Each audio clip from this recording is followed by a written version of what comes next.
listening to Radio Sputnik. Telling the untold.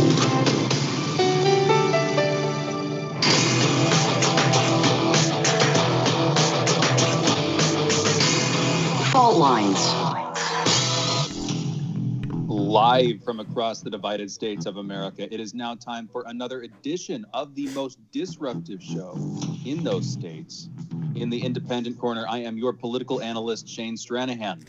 And in the left corner, I am the indefatigable, a burning ember in the darkness, your political analyst, Jamarl Thomas. And together we are Fault Lines with Thomas and Stranahan. All right, going straight into the headlines this morning.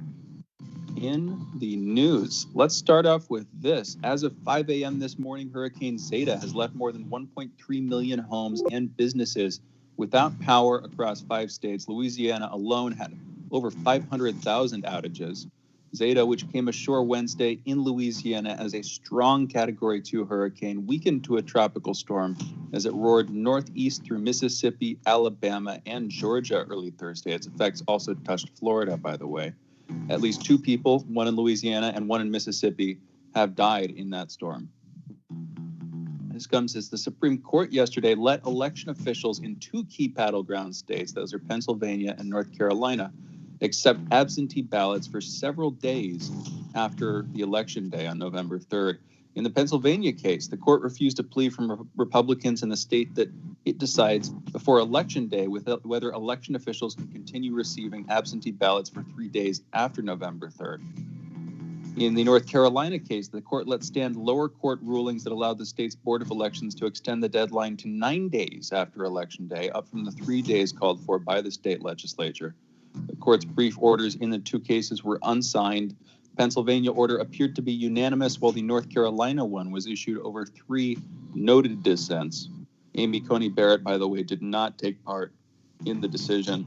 Jamarl, I think one of the assumptions that some people could make as you're looking a little bit more naively at the court is that just because you have a Republican or a conservative majority, that they're going to go along with whatever the Republicans want. That would be in a real deep sense a degradation of America's judiciary. And it's sort of like that's the spectrum of bias that, the further along that spectrum you go towards bias, that is just judicial corruption that leads to a degradation of the laws and a lowering of public trust, and legitimacy fades away. And those are, from a sort of political sciencey or even a political philosophy perspective, those are real problems. But thankfully, at least in this, relatively small marginal case, they're not doing that. The Republicans wanted these extensions to be revoked.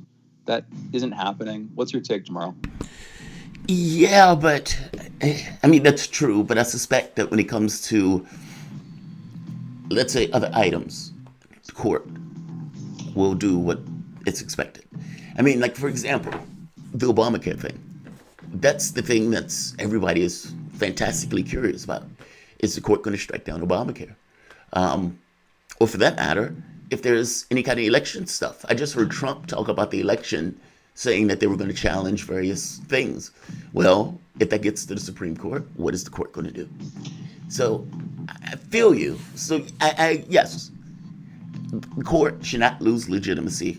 By the same token, when it really came down to it for brass tacks of Gore v. Bush, well, the court came up and the court did what it was supposed to do from the standpoint of Republicans. Look, I agree with you, man. It kills the court and it loses all legitimacy when it does things that are so grossly political. But I just don't, when it comes down to it, I think they would do those things that are grossly political. But yeah, in these cases, yes, agree. 1,000% agree. Yeah, no, I guess that's my point, is that, it's sort of like collecting evidence in some sense. You're trying to look for different examples of bias and a lack of bias. And then, ideally after you've done that for a while, that'll give you an accurate opinion of the actual state of corruption. But I think one baseline assumption here is that without extraordinary effort to the contradictory, without extraordinary effort to repair the system, then things are kind of going to just get worse over time because the rest of the political system is getting worse anyway. On Wednesday, this is yesterday again, the chief executives of Google, Facebook, and Twitter testified before the Senate Commerce Committee about their moderation practices. I'm going to quote here. This is Senator Maria Cantwell, the top Democrat in the Commerce Committee. I hope today that we will get a report from the witnesses on exactly what they have been doing to clamp down on election interference. I hope that they will tell us what kind of hate speech and misinformation they have taken off the books, quote, end quote. Senator Richard Blumenthal, Democrat of Connecticut, pressed the companies for their plans on how they would respond to President Trump if he tried to delegitimize the election or call an election result too early. Facebook's Mark Zuckerberg, Google's Sundar Pichai, and Twitter's Jack Dorsey said they all had plans, including working with the Associated Press for information and to provide results from local officials. Republicans on the committee, meanwhile, expressed concerns that Facebook, Google, and Twitter made decisions about how to moderate content in ways that were slanted against conservatives, pointing to the increasing attention the issue has attracted from the party's base. Senator Roger Wicker of Mississippi, the Commerce Committee chairman, and Senator Cory Gardner of Colorado both questioned Jack Dorsey, Twitter's chief executive, about instances in which Twitter had labeled President Trump's tweets but had not done the same for officials in repressive governments. Senator Ted Cruz, Republican from Texas, focused on Twitter's handling of a recent article in the New York Post about Joseph Biden's son, Hunter. The company initially restricted the spread of the article. As far as I can tell, they're still restricting the spread. We actually have a clip from this interaction. This was a kind of longer, drawn-out interaction where Ted Cruz was really lighting into Jack Dorsey.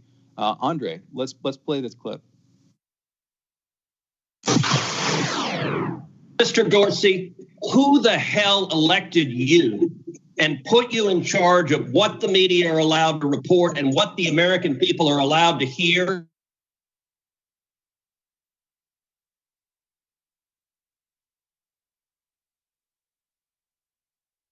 Oh man, that clip should be continuing. Sadly, it looks like that clip cut off right there. Yeah, there should be another good 30 or 40-second chunk of that clip where Jack Dorsey responds to that. I'm just curious, real quick, does capitalist Ted Cruz believe that Twitter is some kind of governmental organization where people are elected in order to sit on the boards of? What is he talking about? Twitter's a private company. Yeah, but I mean, aren't they like we've seen? I think the last appearance by these three dudes was in late July, I believe it was, late July before Congress. Every couple of months, they're being called up for summary interrogation by each side, and each side is trying to push them in opposite directions. There's actually one exception to this. The one exception to this, I'm going to go back and quote from that headline here. Republicans were wondering about why Twitter hadn't done this. I'm going to quote here: had not done the same for officials in repressive governments. So Republicans and Democrats seem to agree that you should restrict foreign governments, the leaders of foreign governments, specifically what they're labeling repressive governments, although that's a pretty ambiguous term. That's the one thing they agree on. But at home, domestically, Republicans want more free speech and less suppression, less censorship by and large, and Democrats want less free speech and more suppression and censorship. That seems to be the calculus here. So they may be a company, but again, if they're being summarily called up every couple of months for interrogation, and Google's now facing an antitrust lawsuit the DOJ is pursuing against them, and the other tech companies have good reason to think something similar is going to follow them, don't they just want to coddle, cozy up to the politicians and do whatever the politicians say? I mean, you say that they're a private company, but effectively they're at the whims of the state, right? Well, to some degree. I mean, within the context of the laws, yes. And the state can press on them. Yes, clearly the state can press on them and scare them with the what is it, Article 230 of the Indecency Communication Act, or whatever it's called, of the Decency Act. But I mean, they're still a private company.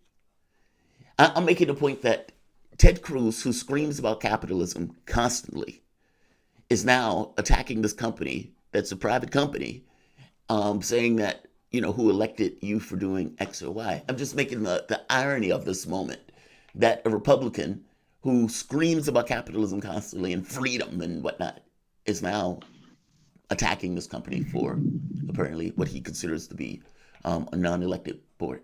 I don't know. You don't see that as being weird that a Republican is taking this position?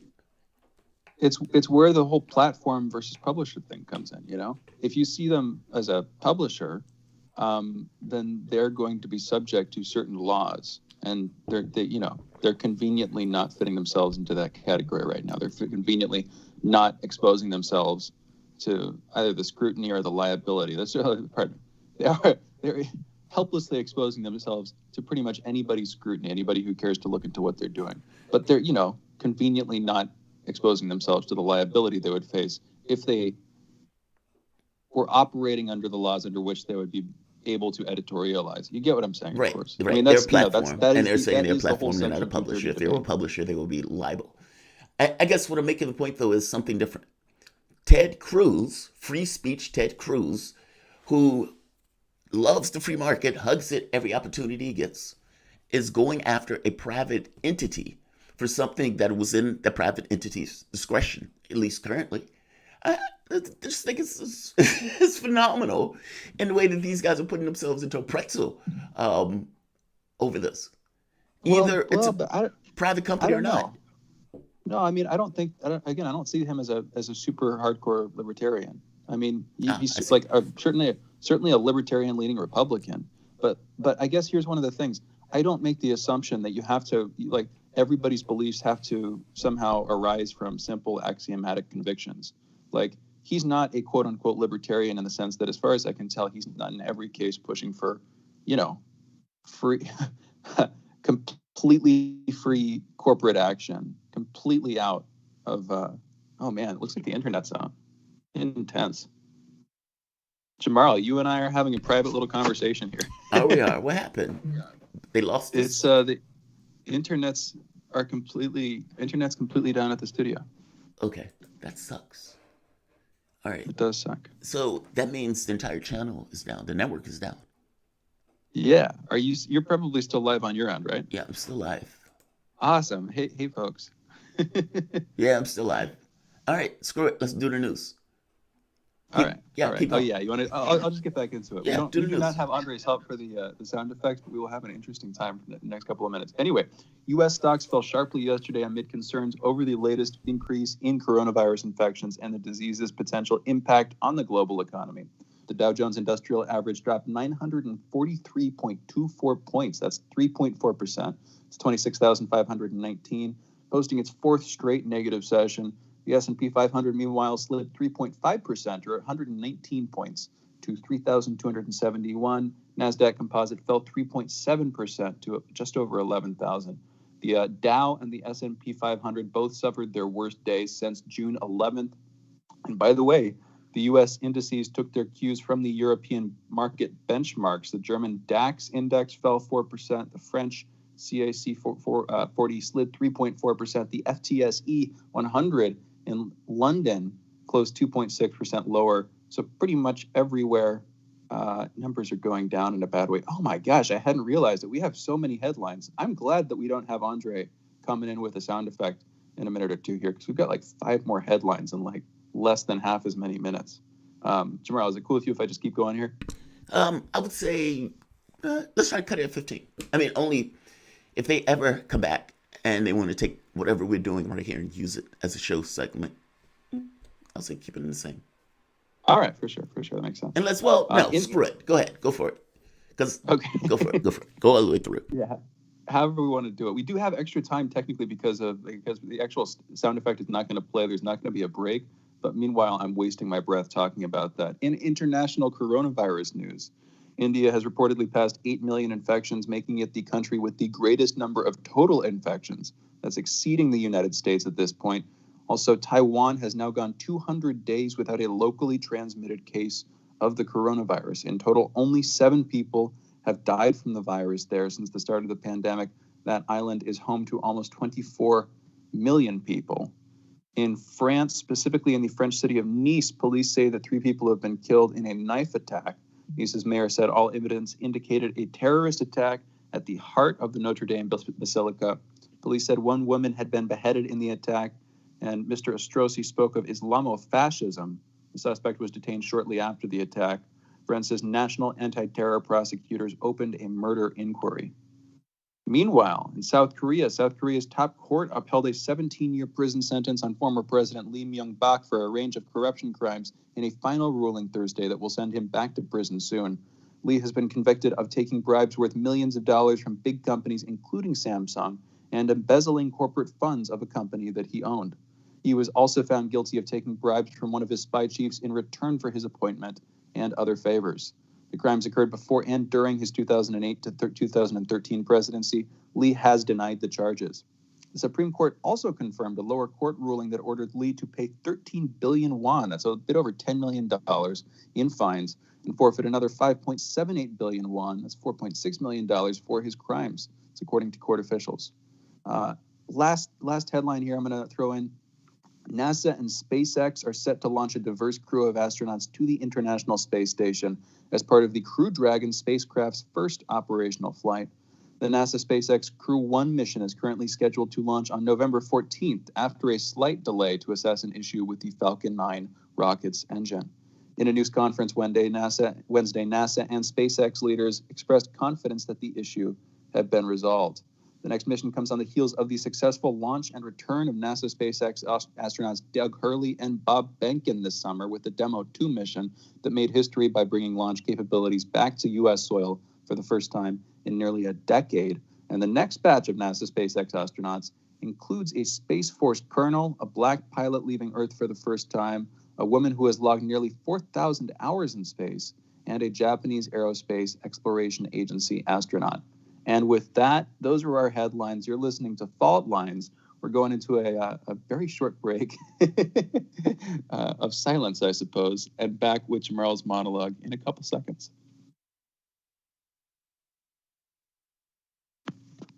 And we're back. Jamarl, take it away, man. We're back that fast. So, welcome back to Fault Lines on Radio Sputnik.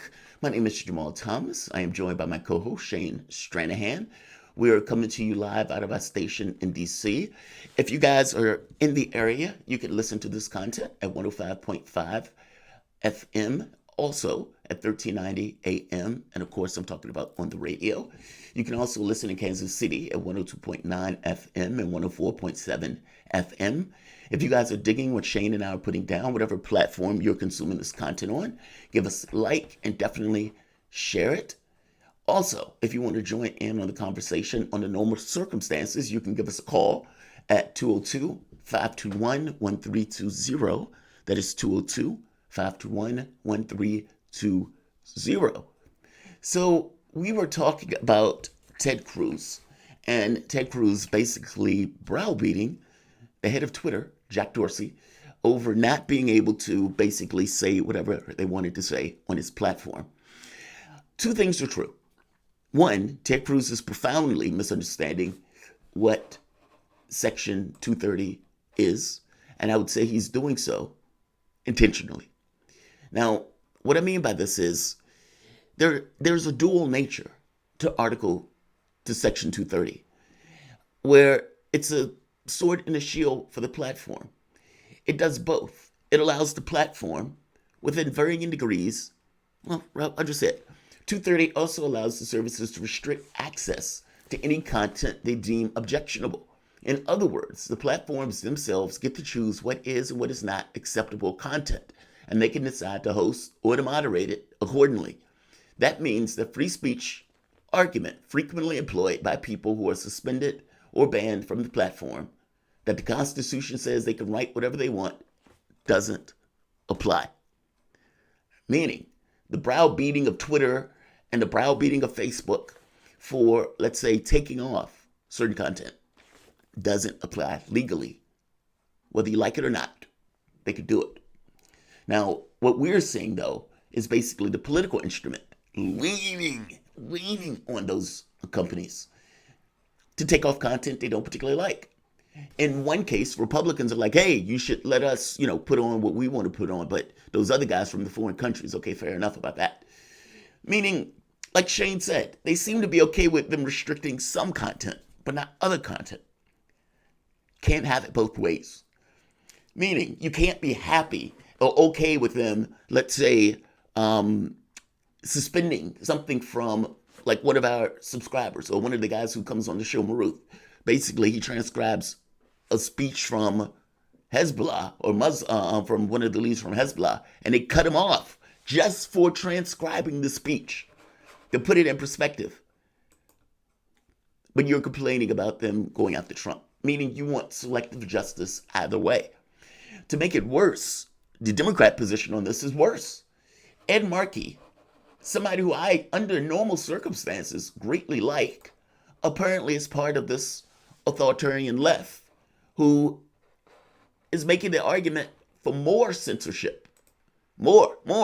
They need to get rid of more people's commentary. At the hearing yesterday, Markey made the point. The issue is not that companies before us today is that they're taking, the issue is not that the companies before us today is that they're taking too many posts down.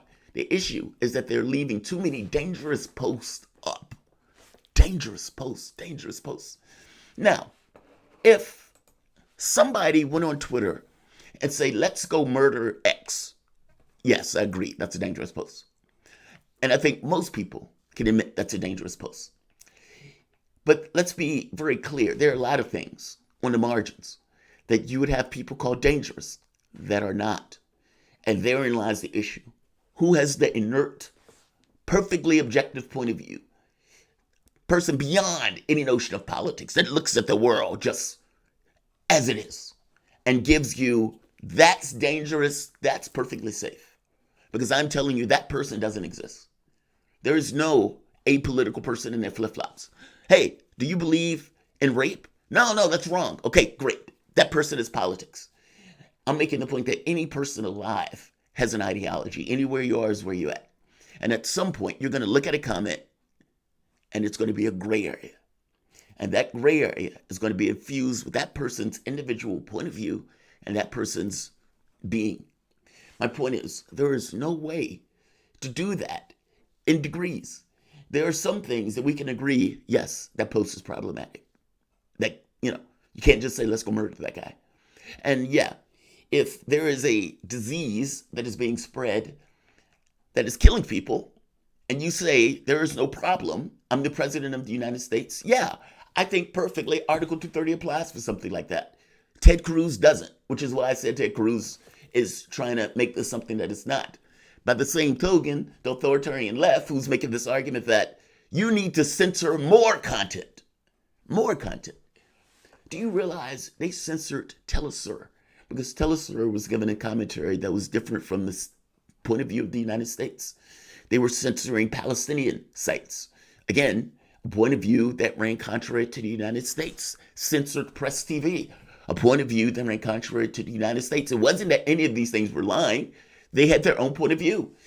Even the notion of that the Palestinian sites, like I said, the gentleman Roof, they censored him for repeating commentary from a person within their leadership, the Hezbollah leadership, who chooses, and at which point does it trend on platform versus publisher? And let's be very clear. You could end up with a situation where they become a publisher, but the government is okay with them being a publisher because it's their publisher. Meaning the platform of the publisher thing gets blurry because the government is pressing them to act a particular way on content they don't particularly like. That should be resisted.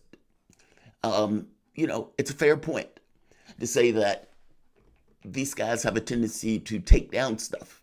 By the same token, what you have now is a government on the left and the right who are pushing them to do just that, just for different versions of their content.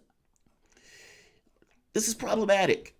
And I don't like to see this on the left. The left is supposed to be the free speech angle. Well, not so much.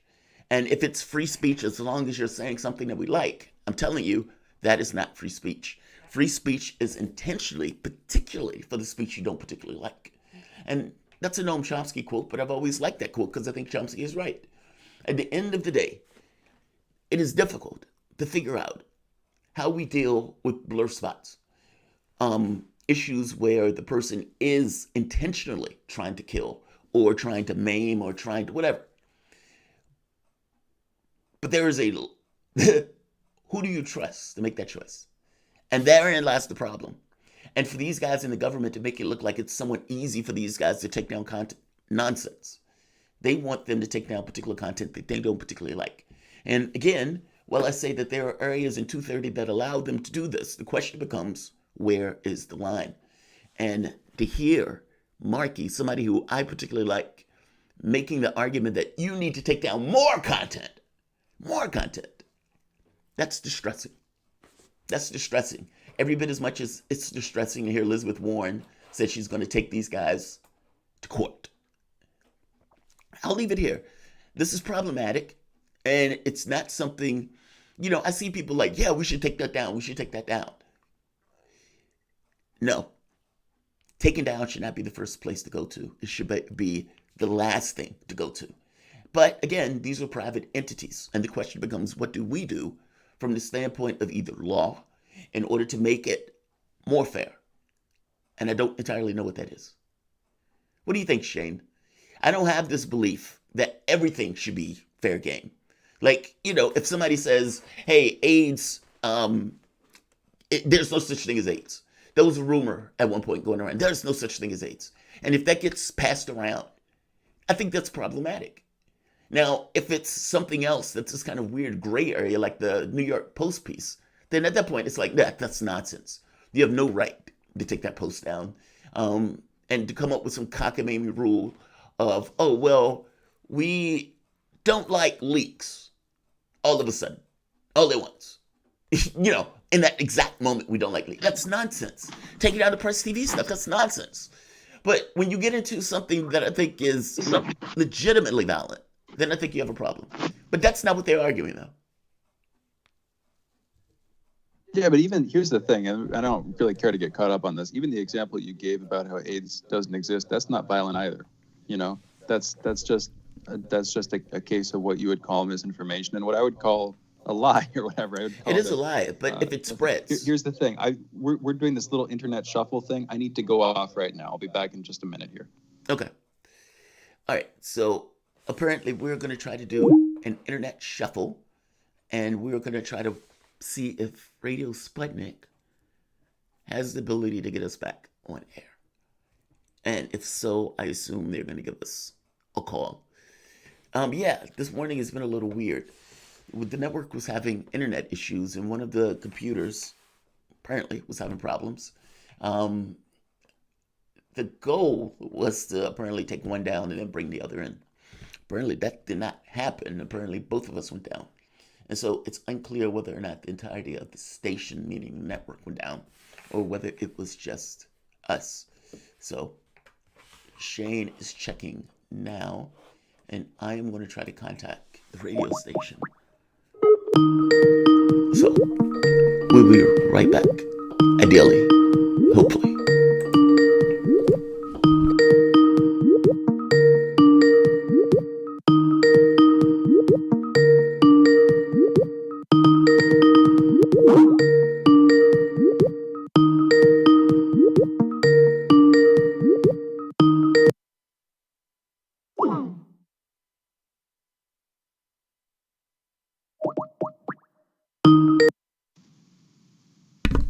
There we are. Can you hear me?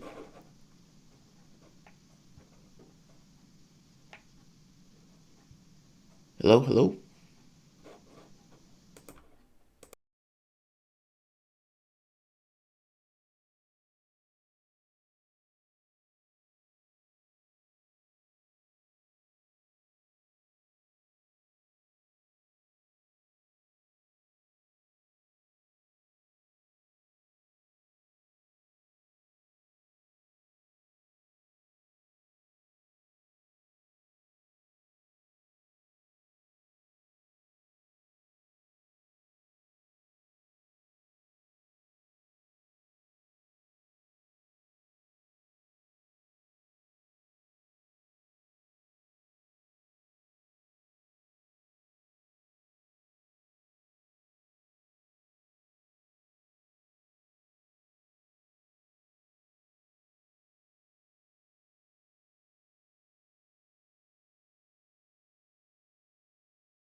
untold.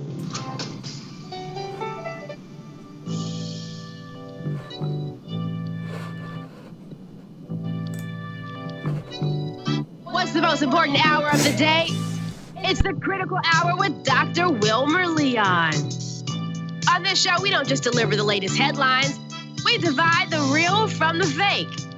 Tune in to hear from some of the most brilliant political minds of today, get in-depth news and analysis that goes beyond the surface and dig straight into the details.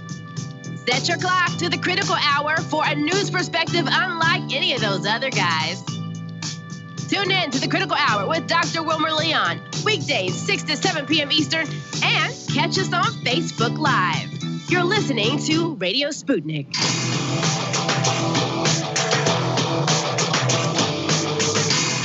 Fault lines. Welcome back to Radio's Fault Lines on Radio Sputnik. My name is Jamarl Thomas. I am joined by my co-host Shane Stranahan. Joining us right now is Peter Lavelle, host of Crosstalk on RT and American journalist. Peter, how's it going today? It's going great. Winter's coming slowly but surely. I know, right? What do you say? Winter's coming. Yes, it is. Yes, it is. In more ways than one, unfortunately. So let me ask you this. You had a post, or you were talking about polling. Now, I was fascinated with the polling conversation. I heard Donald Trump yesterday. He was at a press conference. And during the press conference, he basically made this argument that the polls are wrong. He said his internal polling is giving more information in regards to it being a closer race or depicting a closer race. Now, it's Trump, and so he could be cherry picking and he could be looking at the world with rose-colored glasses, just seeing the ones that he like, or he could be right. So what do you think about the polling on this? Do you think the polling in this case is leading opinion, or is the polling depicting opinion? I would probably look at it in a very different way, and that is the following. Many people don't trust the polls, so ergo, they're not going to trust the outcome. And that's the problem that we face when it comes to the polls. The polls were off in 2016 by 2 to 3%, depending on where you're looking. But, it'd have to be very, very off now because, in many states, Trump is trailing in double digits. So it's such a difficult call. And on top of it, it's 2020. And how much does the COVID crisis affect polling? And how much is it going to affect voting? There's so many moving parts at the same time. It's really difficult to make an assessment. You're right. Also, seems like with the pandemic, with the coronavirus, with voting from home apparently becoming a bit easier, wouldn't that increase turnout? Wouldn't that increase engagement? Peter, what's your take? I think in theory, if there weren't any interested parties to disrupt it, and I think there are, and I think it can be found on both sides. What I worry about is they're trying to normalize this. It's the custody issue of the ballots that I have concern with, okay? And there has been ballot fiddling in the past. People have been charged and put in prison for it. So it's not as if it's unheard of. The Democrats play this down too much.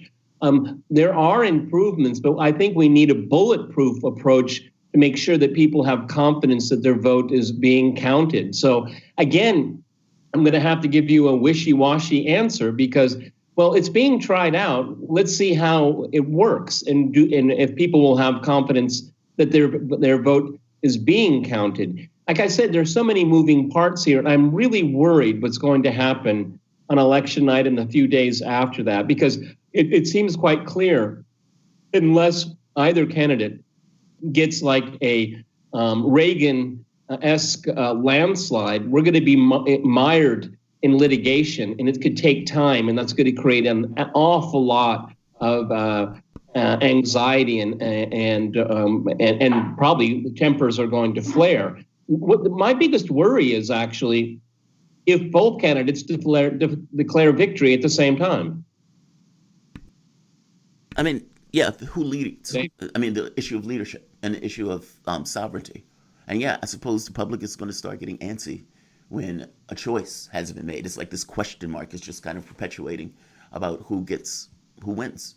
And when it goes to a Supreme Court, and that Supreme Court is full of people, a third of which put there by Trump, I think Trump is thinking that that may be an escape hatch. Like at the end of the day, that this, worst come to worst, if it does come to the point of going to a court case, that this will be my out.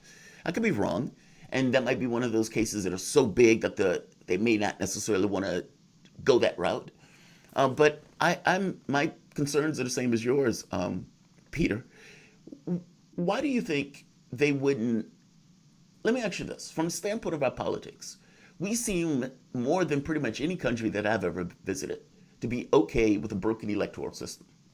Like this notion of knowing who wins looks like it would take paramount precedent over pretty much everything else if you're talking about an election, right? If the goal of it is to determine who won, then determine who wins and make it as easy as possible to the degree that's safe as possible to have that vote. We don't do that. We make it difficult to vote. We throw up all sorts of roadblocks, whether it's voter ID laws, whether it's, interstate cross-check where you're literally knocking people off the voter rolls, whether it's, extending the lines where people are waiting for 5-6 hours. And you have Democrats who said, that's democracy in action, people waiting 6 hours in line to vote. Why do we make it so difficult in this country to vote, even after the vote? If you wanted to figure out who won at the end of that vote, you have to pay millions of dollars in order to figure out. It's their disincentive for having people to check the voter totals. All of those things bespeak of corruption, just in general in the way that the thing is operating. Why are they okay with it? And it seems that both parties are okay with it because neither wants to put up anything to make sure these things are clean. Mine is Tulsi Gabbard. Tulsi Gabbard did. Well, the interesting thing is the United States is very different from other countries that have elections, is that the American electoral system is so antiquated and it's very complicated. Now, I don't know what degree that is intentional, but we don't have a uniform way of voting. I mean, it could easily be streamlined. I am not against voter ID. I mean, I need an ID to get on an airplane, so I think it's okay to have an ID to vote. But it's because it's so antiquated, and we need to have it much more streamlined. And if it was streamlined and modernized, I think it would create an enormous amount of confidence, particularly, the custody issue of ballots. I mean, if I knew, like on an app, once I vote, I can follow where my ballot is going, just like when you buy something from Amazon or something like that. I mean, you can do that. And I think the majority of voters would be really open to that because it would create more transparency. But what we have right now is very, very opaque, and it is open to corruption, and it is open to doubt. I mean, this election is very existential for a lot of people. Both sides see this as playing for keeps. And so I think people are going to be very hypersensitive about voting. And what I worry about, without any modernization of the voting system, the voting procedures, is that this is voting from home, as it was said earlier. That's going to become the norm. I'm very, very against that. I really don't like that. I think voting in person, okay? But you're right. Having someone stand 6 hours to vote, that is justice delayed is justice denied. That is absolutely absurd and wrong. Peter, I'm curious, actually, what in the long run, obviously, we're not going to have massive electoral reform in 2020. It seems unlikely that we'll have it by 2024, although, we'll see what the crisis we're sort of fearfully anticipating this election cycle does to the next one in terms of a potential reform. But if it comes to that, I'm curious, what's your take? Why are you afraid? What are your concerns when it comes to at-home voting? Is it the custody issue? Is it how it's handled? What would you prefer? What would you feel about an electronically driven system, Peter? Yeah, I just think you would need a lot of checks and balances on it. I mean, the usual thing with like electronic voting machines. I mean, is there a algorithm written in there, even though you voted Republican, but the tally ends up somewhere else in another party? We all have to learn something about the transparency of that. And I think that's why I'm a really big old-fashioned believer in paper ballots, okay? I mean, at least you're right. Sometimes for a recount, you have to pay a lot of money, but I would still rather have that recourse than just say someone pat me on the back and say, trust me, you voted, it's okay. I don't believe the government. I don't believe in these institutions. There's too much at stake. And I think that, what's my biggest worry for 2024 is that people won't vote anymore because they won't believe in the process. I really, truly believe that. Well, it seems that the number of people who vote gets less. I mean, and you have a lot of people, and in fact, the majority of the people that don't vote are people of color or people who are making like $30,000 or less. And meaning the people who are most affected by the political system are the ones that basically stop engaging because they don't believe that the political system is coming back to them in real material gains. And I think that's the discrediting of the system itself, especially with something like this, with COVID-19, and you have the government that's just standing pat. Do you think for the moment that the Republicans were trying to put a knife in Trump? Now, what I mean by this is, Mitch McConnell basically wasn't going to bring anything to the floor without having approval. And he wasn't going to get it because there were all these people and he knew he wasn't going to get it. So he basically did what they typically do, set a standard that they know that the people can't meet. From the standpoint of Pelosi is saying, I'm going to do 2.2 trillion, which is fine. There's no issue with that. Trump gets to 1.8. Why doesn't Trump just say, I'll take the 2.2 trillion. I'm trying to win a race. Let's do it. Like, are the people behind him basically not allowing him to get to that number? In which case, those guys are actually trying to injure him. I guess what I'm asking is, yes, the majority of the public, Republican-wise, are backing Trump. I think they're like 80% are behind him. They're backing Trump because he's Trump. But is it possible that the Republicans in Congress, despite maybe giving Trump vocal support, behind the scenes are actually trying to put a knife in him to get Biden over the finish line? Am I insane? Is this a conspiracy theory that I'm coming up with? Or is there something there?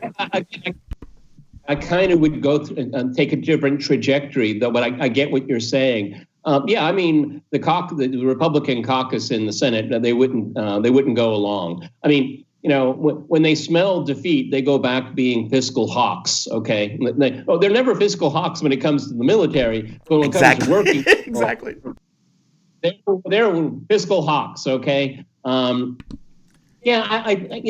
me, what's really troubling is that Donald Trump ran and then came into the White House saying he's the art of the deal. He hasn't made one good deal in his entire presidency, not one. Okay. I mean, executive order is not a deal, all right? And so he wasn't able to, what I would have done if I had been Trump, I would have just said on Twitter saying, any Republican in the Senate that goes against what I want to do in the stimulus package, I will actively work against you. I will publicly, I will shame you to get into line. And you know what? Because the base loves him, they would have done it, but he didn't do it. No, Donald Trump was on the sidelines the entire time during this last effort for a stimulus package. So I'm really befuddled by that. I think it showed a lack of leadership. That was his last stand, to show that I care about the people that want to vote for me, the working people of the country, not the oligarchs, not the tech giants, working people. And he failed them. Yeah, he failed. I keep saying that when Obama was stuck in that context. Well, we got to go to a break, but when Obama was in the situation just before the election where there was a hurricane, and Obama, what did he do? He was presidenting. Whether you like him or dislike him, he was presidenting. He got a hug from Chris Christie, and it made it look like, wow, that guy's competent. Competence, just basic competence, even if you don't like the guy. But in this case, you dropped the ball. I agree with you, Peter. I mean, you had something that the public needed, and he wasn't able to deliver. You guys are listening to Fault Lines with Thomas Stranahan. The voice that you've been listening to is Peter Lavelle, American journalist and host of Crosstalk on RT, and host of Peter Lavelle's The Gaggle. You guys are listening to Fault Lines with Thomas and Stranahan. We will be back in a moment.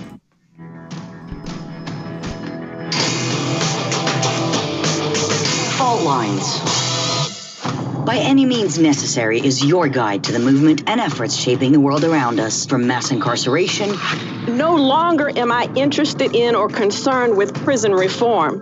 I am interested only in the eradication of prisons. To the battle between police and water protectors. It was a pretty punishing disregard for the sanctity of human life, that unleashing water cannons on peaceful, prayerful water protectors. From efforts to protect the environment. The climate movement is ready to, with plenty of opposition research and force and strength, along with, the right of both science and morality, to fight them on this. To the movement for Black lives. When I first saw the Michael Brown video, and I saw that it clearly contradicted the narrative put forth by the Ferguson Police Department and by police supporters in general, 3 words came to mind: color me shocked. Stay tuned to By Any Means Necessary, 5 days a week here on Radio Sputnik.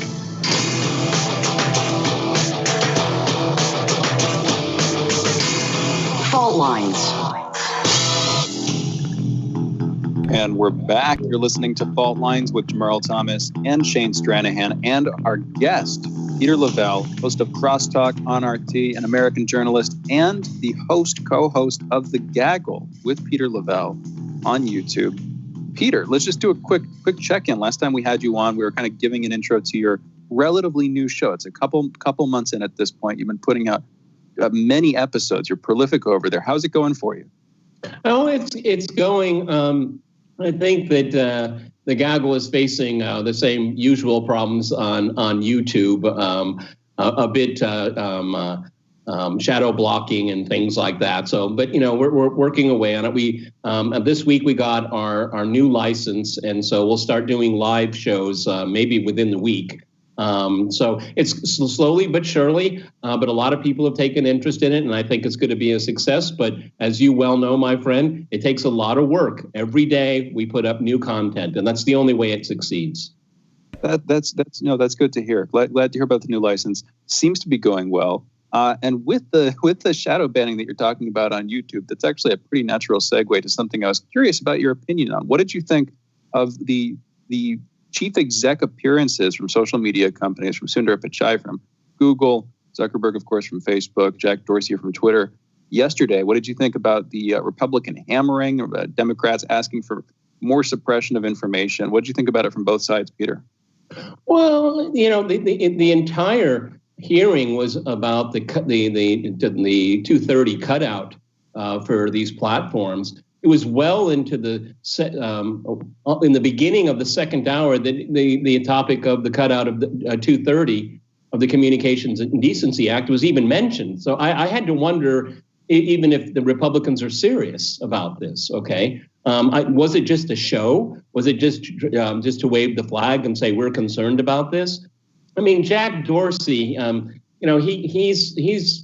he's stupid, and he's fluent in it. I mean, I've heard many stories about this guy, but I mean, his Rasputin imitation didn't impress me at all. Okay, no, it just kind of reeked of smugness, and and I really disdain that, because these platforms are supposed to be liberating.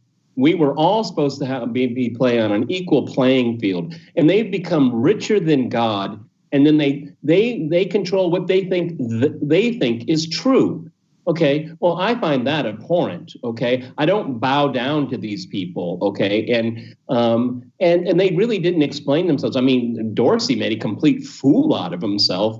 Facebook,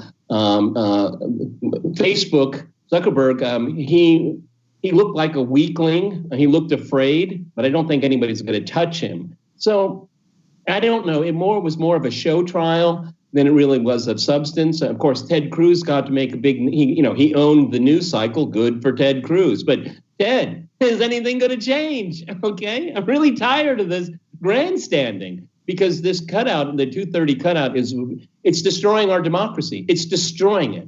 Okay, because every single important institution in public life in America, since its inception, has always revolved around the First Amendment, free speech. If you start curtailing that, all other institutions start to fall apart.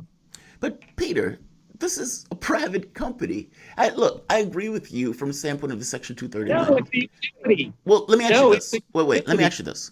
What should be done where the companies themselves, and look, you're not, I don't disagree with you from the standpoint that the companies are taking down content that they don't like. I mean, they've been taking down all sorts of sites, or for that matter, censoring various sites.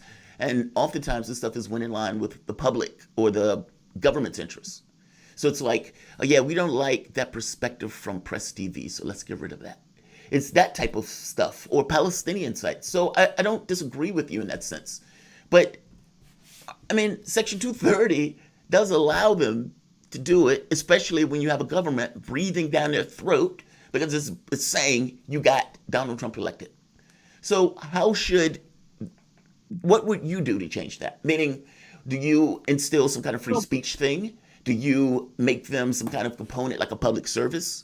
How do you ensure that the companies themselves remain, let's say, platforms, while simultaneously, I guess, having some kind of way to, pull them entirely out of the process where somebody in their flip-flops is not saying, I don't like this story to come out?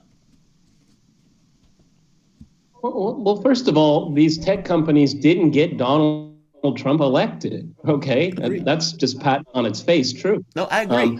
I agree. What would I do? Well, first of all, I would just lay down the law and say, your 230 cutout is at risk. You guys stop acting like publishers, because you are publishers now and you're in violation of the 230 cutout. So, it's up to you. Lawyer up, get a team of lawyers, and you're going to go into a ton of litigation, or just play straight. Now, I think the three of us can easily come together where what we find would be indecent on these platforms. I don't think it would be actually a really big debate, okay? But, the New York Post story, if that doesn't galvanize you and show you the hypocrisy of these platforms, I don't know what else there is. Donald Trump's tax returns were released on Twitter. What about his rights, okay? And I'm glad they were put out on Twitter, okay? That's what investigative journalism does, okay? So, don't have a double standard. The thing is to do what you claim to be, a platform and not a publisher. I get infuriated when items on my Facebook page are deleted on a regular basis, and I get no recourse. No one tells me about it. And these are articles from the American Conservative website. It's not anything radical, okay? Why do they have the right to do that? Because they're acting as utilities. Sure, they're private companies, but they have taken the space of a utility.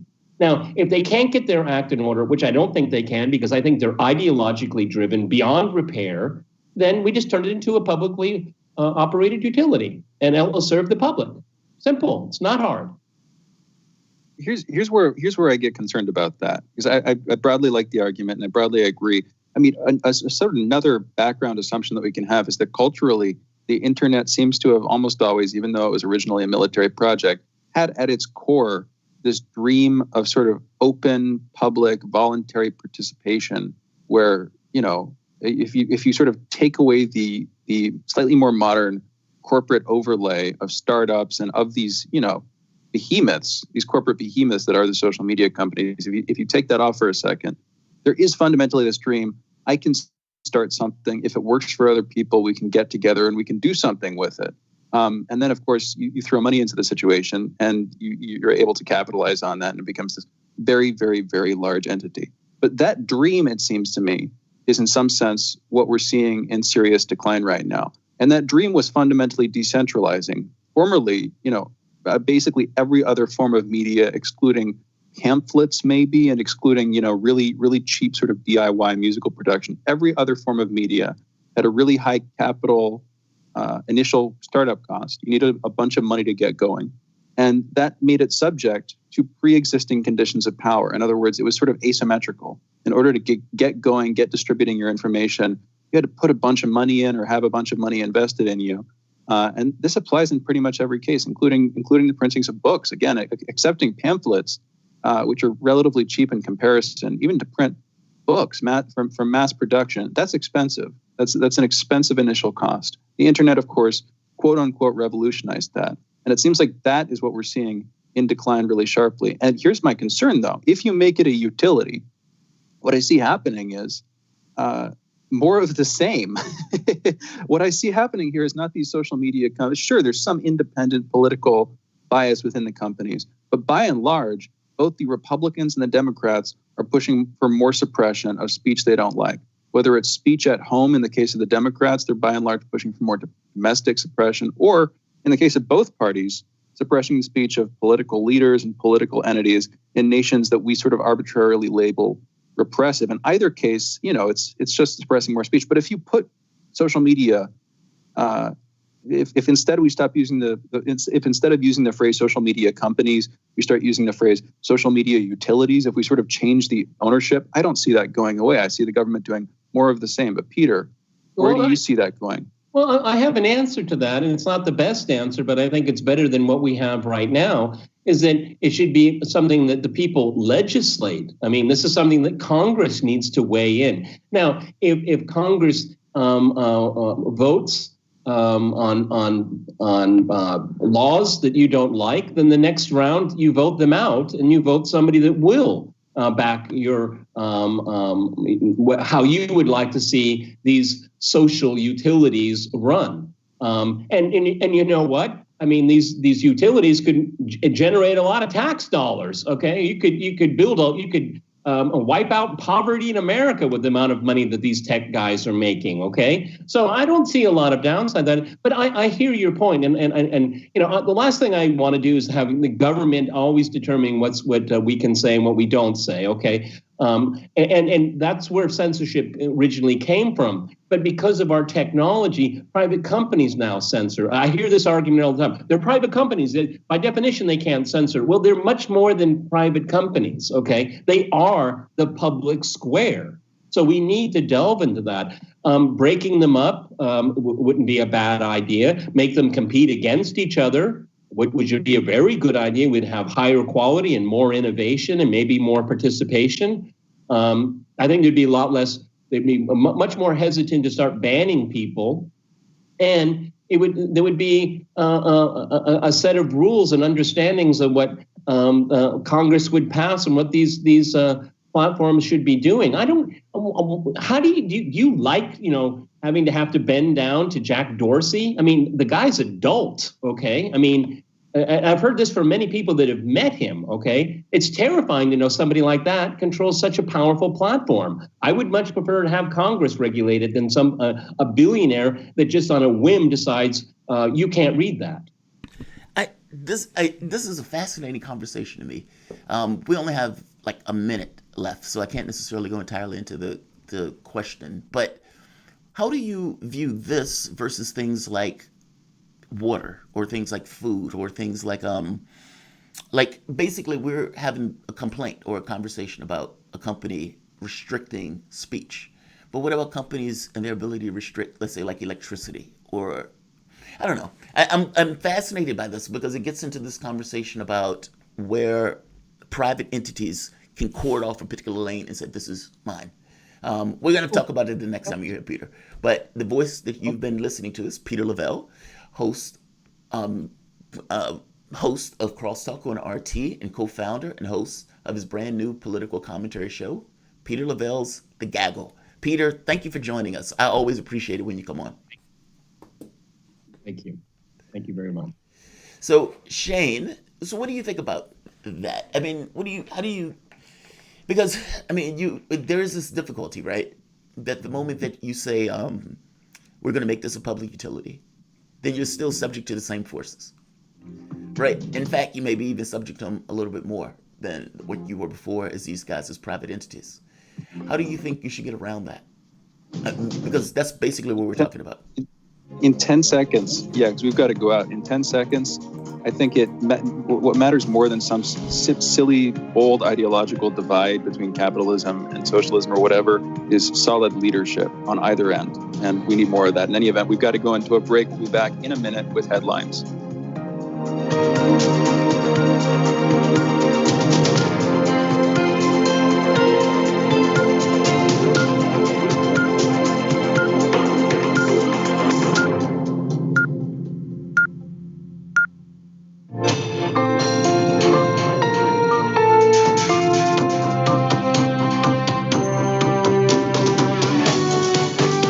listening to Radio Sputnik. Telling the untold.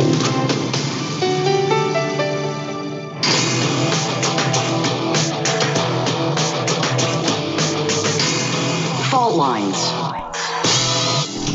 Live from the divided states of America, welcome to your daily inoculation for propaganda. In the left corner, I am the indefatigable, the ever-vigilant, the last antibody to a sick and seizing political system, your political analyst, Jamarl Thomas.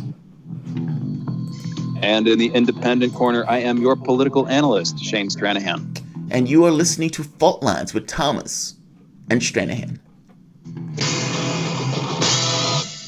Let's get to some headlines. I want to get back to the solid leadership thing, though, because that doesn't work. I don't think that works. But let's put a pin in it, and we'll get back to it, and hopefully during this segment. In the news, as of 5 a.m. this morning, Hurricane Zeta has left more than 1.3 million homes and businesses without power across 5 states. Louisiana alone has 506,000 outages. Zeta, which has come ashore Wednesday in Louisiana as a strong Category 2 hurricane, weakened to a tropical storm as it rotated northeast towards the Mississippi, Alabama, and Georgia early Thursday. At least 2 people, one in Louisiana and one in Mississippi, have died in the storm. The Supreme Court on Wednesday let election officials in 2 battleground states, Pennsylvania and North Carolina, accept absentee ballots for several days after the election. In the Pennsylvania case, the court refused a plea from Republicans in a state that it would decide before election day, where the election officials can continue receiving absentee ballots for 3 days after November 3rd. In the North Carolina case, the court let stand lower court rulings that allowed the state's Board of Election to extend the deadline to 9 days after Election Day, up from 3 days, called by the state legislature. The court's brief order in the 2 cases were unsigned. The Pennsylvania order appeared to be unanimous, while the North Carolina one was issued over 3 noted dissents. Amy Coney Barrett did not take place in the decision. On Wednesday, the chief executives of Google, Facebook, and Twitter testified before the Senate Commerce Committee about their moderation practices. Quote, I hope today we will get a report from the witnesses on exactly what they have been doing to clamp down on election interference, unquote, said Senator Mary Cantwell, the top Democrat in the Commerce Committee. I hope that they would tell us what kind of hate speech and misinformation they've taken off the books. I hate that. Senator Richard Blumenthal, Democrat of Connecticut, pressed the companies for their plans on how they would respond to President Trump if he tried to delegitimize the election or call an election result too early. Facebook's Mark Zuckerberg, Google, Sundar Pichai, and Twitter's Jack Dorsey said they all had plans, including working with the Associated Press for information to provide results from local officials. Republicans on the committee expressed concerns that Facebook, Google, and Twitter made decisions about how to moderate content in ways that were slanted against conservatives, pointed to an increasing attention to the issue has attracted from the party's base. Senator Roger Wicker of Mississippi, the Commerce Committee chairman, and Senator Cory Gardner of Colorado both questioned Jack Dorsey's Twitter's chief executive about instances in which Twitter had labeled President Trump's tweets, but had not done the same with officials from repressive governments. Senator Ted Cruz, a Republican of Texas, focused on Twitter's handling of a recent article in the New York Post about Joseph Biden's son, Hunter. The company initially restricted the spread of the article. We have a clip of this. Let's play the clip. This is basically Ted Cruz going after Jack Dorsey. Mr. Dorsey, who the hell elected you and put you in charge of what the media are allowed to report and what the American people are allowed to hear? And why do you persist in behaving as a Democratic super PAC, silencing views to the contrary of your political beliefs? Let's give Mr. Dorsey a few seconds to answer that, and then we'll have to conclude this one. this segment. Well, we're not doing that, and this is why I opened this hearing with calls for more transparency. We realize we need to earn trust more. We realize that more accountability is needed to show our intentions and to show the outcomes. Thank you, so Senator. I hear the concerns and acknowledge them, but we want to fix it with more transparency. Well, I mean, look, from my standpoint, this is a no-win situation for the tech companies. Anywhere you are is where you're at from the standpoint of ideology. And if they're going to be pushed to say, I'm going to take down this, then somebody's making a choice. And the problem becomes whether or not that choice gets slanted. Because I'm telling you, if you have 4 people in a room, depending on the political leanings of those people, you may end up with different choices, especially around the gradient. Going to Associated Press, to me, doesn't entirely make me feel better about this process. Meaning, at some point, a decision is going to be made to say, I'm going to keep or take down. The fact that they took down the New York Post article, but they're leaving up either his tax returns or they're leaving up random stuff that come out from the standpoint of leaks. Nobody said anything about the Afghan leaks that said that basically the Russians were paying Taliban in order to murder America. That was a leak. All of those things were leaks. And when those things are against Trump, there's never an issue. But in this very specific case, the New York Post article, they took it down. And if I'm not mistaken, Facebook said they took it down with pressure from outside of the agency. What do you think about this, Shane? Is there an objective, entirely neutral person that sits in his flip-flops at Twitter that says, this right here, this is too far, but this other thing is not? Like, there are gray areas in that line. And the New York Post was not a gray area that they left off by any means. I think what is the phrase? Quis custodiet ipsos custodes. It's who watches the watchman, right. Who will guard the guards, that kind of thing. There's no real backstop on this stuff. We're if you look into most sort of modern empirical philosophers' takes on this issue. At a certain point, we're creating this stuff, we're generating this stuff, we're verifying this stuff ourselves.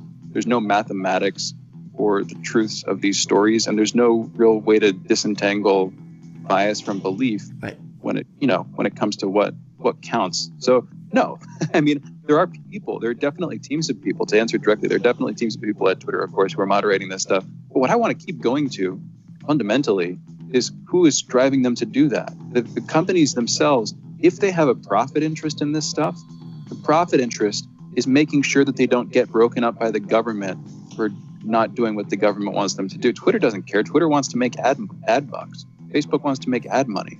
And even the companies who would be advertising, they only cared to a certain extent about, this specifically ties into YouTube and YouTube demonetization. The argument here, of course, is ad companies don't want to be affiliated with certain types of channels. And there is definitely some truth to that. But I remember back in, I think it was 2016, there was the Sleeping Giants campaign to shut down certain varieties of political speech, to get certain varieties of political speech demonetized, basically, early on in this political suppression process. And of course, what they were trying to do is they were shaming ad companies into not wanting to advertise on these channels. They were saying, you guys shouldn't be advertising. So whichever end you're working from, if that makes sense, whether you're trying to on the platform's end, right, to demonetize or outright shadow ban or block organizations or platforms, or whether you're on the public's end and you just have a concerted effort to suppress free speech. In either case, that's not the company doing that. There's no profit incentive there for them to do that, other than mere survival at the hands of either an unguided public or an autocratic government. I mean, again, you can keep bringing up the thing about it being a private company, but if we're going to use the statism capitalism dichotomy here, this seems to be way more the state's fault than it does any independent company's fault. At least to me. Well, I see what you mean. I think I see what you mean. I keep calling them a private company because by definition they are. But I see what you mean when you're saying basically whether they're a private company or not is secondary to the fact that the state is impinging upon what they are and what they do. Like, they just want to make bucks. They don't care about this other stuff. Like, they may, I don't think they want to have violent hate speech on their platforms, regardless. right? I don't think anybody wants Klansmen, screaming and preaching hate and using their platform in order as a base of operations. I think even as a capitalist organization, they would have issues with that just because they want to make bucks and they don't want to be affiliated with it. But I get your point. That basically, look, they may be a private entity, but basically the reason they're doing all of this is because the government is pushing them to do all of this. Whether it's Republicans or Democrats, both are trying to get them to censor. It's just different things that they want them to censor. No, that's a fair point. That's a fair point. But by definition, it's still a private entity. And I guess the issue becomes, what's a fair way to deal with this, to remove choice? Meaning, because if the thing is, well, we don't want them to have that level of choice where they can make a pick between A or B, okay, then how do you legislate that in a way that makes sense? I think, because to me, this is a pornography argument. This is like, I don't know how to define it, but I know it is when I see it. And I suspect that's the problem. It's difficult to define and write that into law in a way that says we're going to be as open as fair as possible while giving latitude to the platform. Because the moment that you give latitude to the platform, you're going to end up with these weird outcomes, especially when government is pushing on it. No, I just don't think it's an easy fix. That's all. I think it's a quagmire of an issue. U.S. stocks fell sharply yesterday amid concerns over the latest increase in coronavirus infections and the disease's potential impact on the global economy. The Dow Jones Industrial Average dropped 943.24 points, or 3.4% to 26,519.95, posting its fourth straight negative session. The S&P 500 slid 3.5%, or 119.65 points, to 3,271.03, while the NASDAQ Composite fell 3.7%, or 426.48 points, to 11,004.87. The Dow and the S&P 500 suffered their worst day since June 11th. The United States indexes took to cues from the European market benchmarks. The German DAX index fell 4.2% to its lowest level since May. The French CAC 40 slid 3.4%. The FTSE 100 in London closed 2.6% lower. Shane, Donald Trump was using the economy as his selling mark. For the longest time, Trump honestly did believe that they may not like me, but at the very least, I'm keeping money in their pockets. Meaning that the public thought he's stronger on the economy than Joe Biden. They were thinking this even through the coronavirus, through most of it. And I think right now they might split or something, which shows how they view Trump as a dominant force for the economy. He thought that would be the thing that would get him out of a lot of misery. At this point, 5 days before the election, and the economy, or the Dow Jones, has just dropped 900 points. That's astonishing, and that's phenomenal. I mean, even when George Bush was running the country and the economy was falling apart, George Bush wasn't going to be elected next term, meaning he wasn't a sitting president that was dealing with the stock market dropping and collapsing in the way that it's doing. Trump is running in an election. The stock market is dropping nearly 1,000 points a few days before election day, and you still have nearly 1,000 people dying a day. What say you, Shane? We have about a minute and a half left. It's ugly. Yeah, it's ugly in advance of the election. I mean, Trump at the end of the, if you go back to the closing comments during the last presidential debate, the last question was about leadership and what their variety of leadership would be. And Trump, if you remember, made his variety of leadership about a strong economy. Specifically, he kept on bringing up throughout the debate 401ks and, how under him your 401k's value would increase. It would maintain its stability. It would go up like people, of course, hope and expect. That's not happening. And I think that's going to be on some people's minds going into it. I mean, the other thing here, though, is just looking at it in terms of the election, not the most important lens, but it's one to use right now, maybe. A lot of people who are voting for Trump are just voting for Trump. And if they see the stock market going down, they're not going to blame him for it. They're probably going to blame Democrats for it. So having said that, I don't know how much difference that actually makes. I don't know how much it makes either. I mean, I don't know. I mean, for the longest time, we have this weird thing where the stock market is the economy. And so it's like, it's just an oddity for those two things to go down. But yeah, I agree with you, Shane. Those are your headlines. You're listening to Fault Lines with Thomas and Stranahan. And so let's do this. Let's go into a break. You guys are listening again to Fault Lines with Thomas and Stranahan. We will be back in a moment.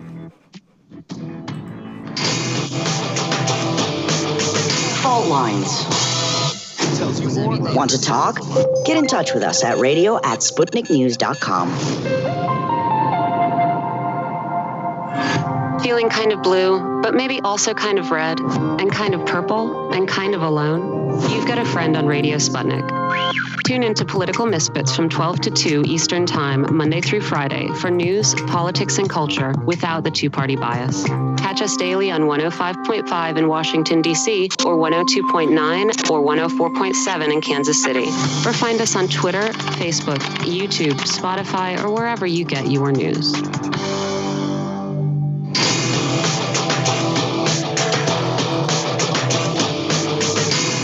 Fault Lines. And we're back. You're listening to Fault Lines with Jamarl Thomas and Shane Stranahan, and potentially you, if you want to join us. We're taking calls during this segment. The phone number is 202-521-1320. Again, 202-521-1320 is the number to call. Jamarl, I want to give a brief update. We have a bunch more headlines. We got into a couple conversations here, but there's a next headline on that list. Been an update on that. 3 people have been killed in a knife attack in the French city of Nice. It has to do with an attack at the heart of the Notre Dame Basilica in the city of Nice. This isn't like the Hunchback of Notre Dame thing. Anyway, in the city of Nice, smaller basilica, although the largest basilica in the city there, but not the cathedral of the city. I don't know why I'm getting into this detail. Police said that one woman had been beheaded in the attack there. Mr. Estrosi, the mayor there, spoke of Islamofascism. Since then, this is coming out this morning, France's national anti-terror prosecutors have opened a murder inquiry, and France has introduced a counterterrorism plan after the attack. And also, this is significant. This morning it came out within the last half hour, I'd say. Turkey's foreign ministry has condemned the attack in Nice. This is significant due to recent hostilities between France's Macron and Turkey's Erdogan over France's treatment of Muslims following recent terror attacks.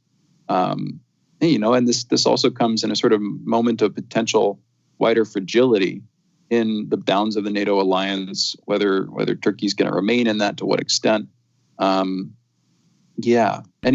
that's just a brief update there. But again, it is.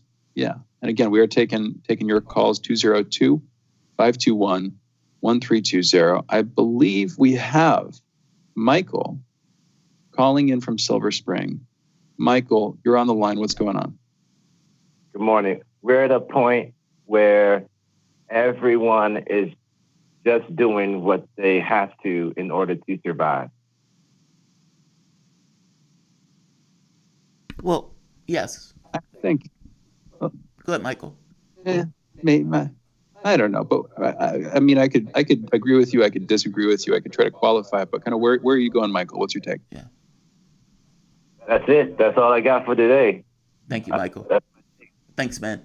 I think that's a constant. I think people always do what they need to do to survive. But thank you, Michael. I appreciate it. Well, this is an interesting. Okay, you know what? I don't want to just get into an never. I don't think it applies. I mean, I don't know what he's talking about. I mean, I don't know if it applies. I didn't take it as if he was saying it about France. I took that as just a general, observation of life of something.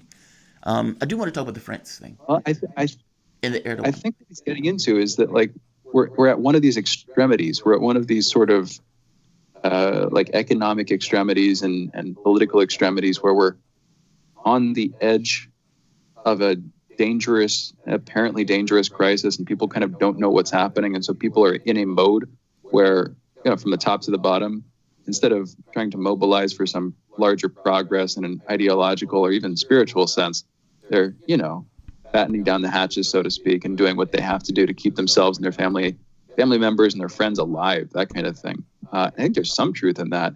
But We have another call, and you wanted to talk about France for a minute, Jamarl. I'll let you take it away.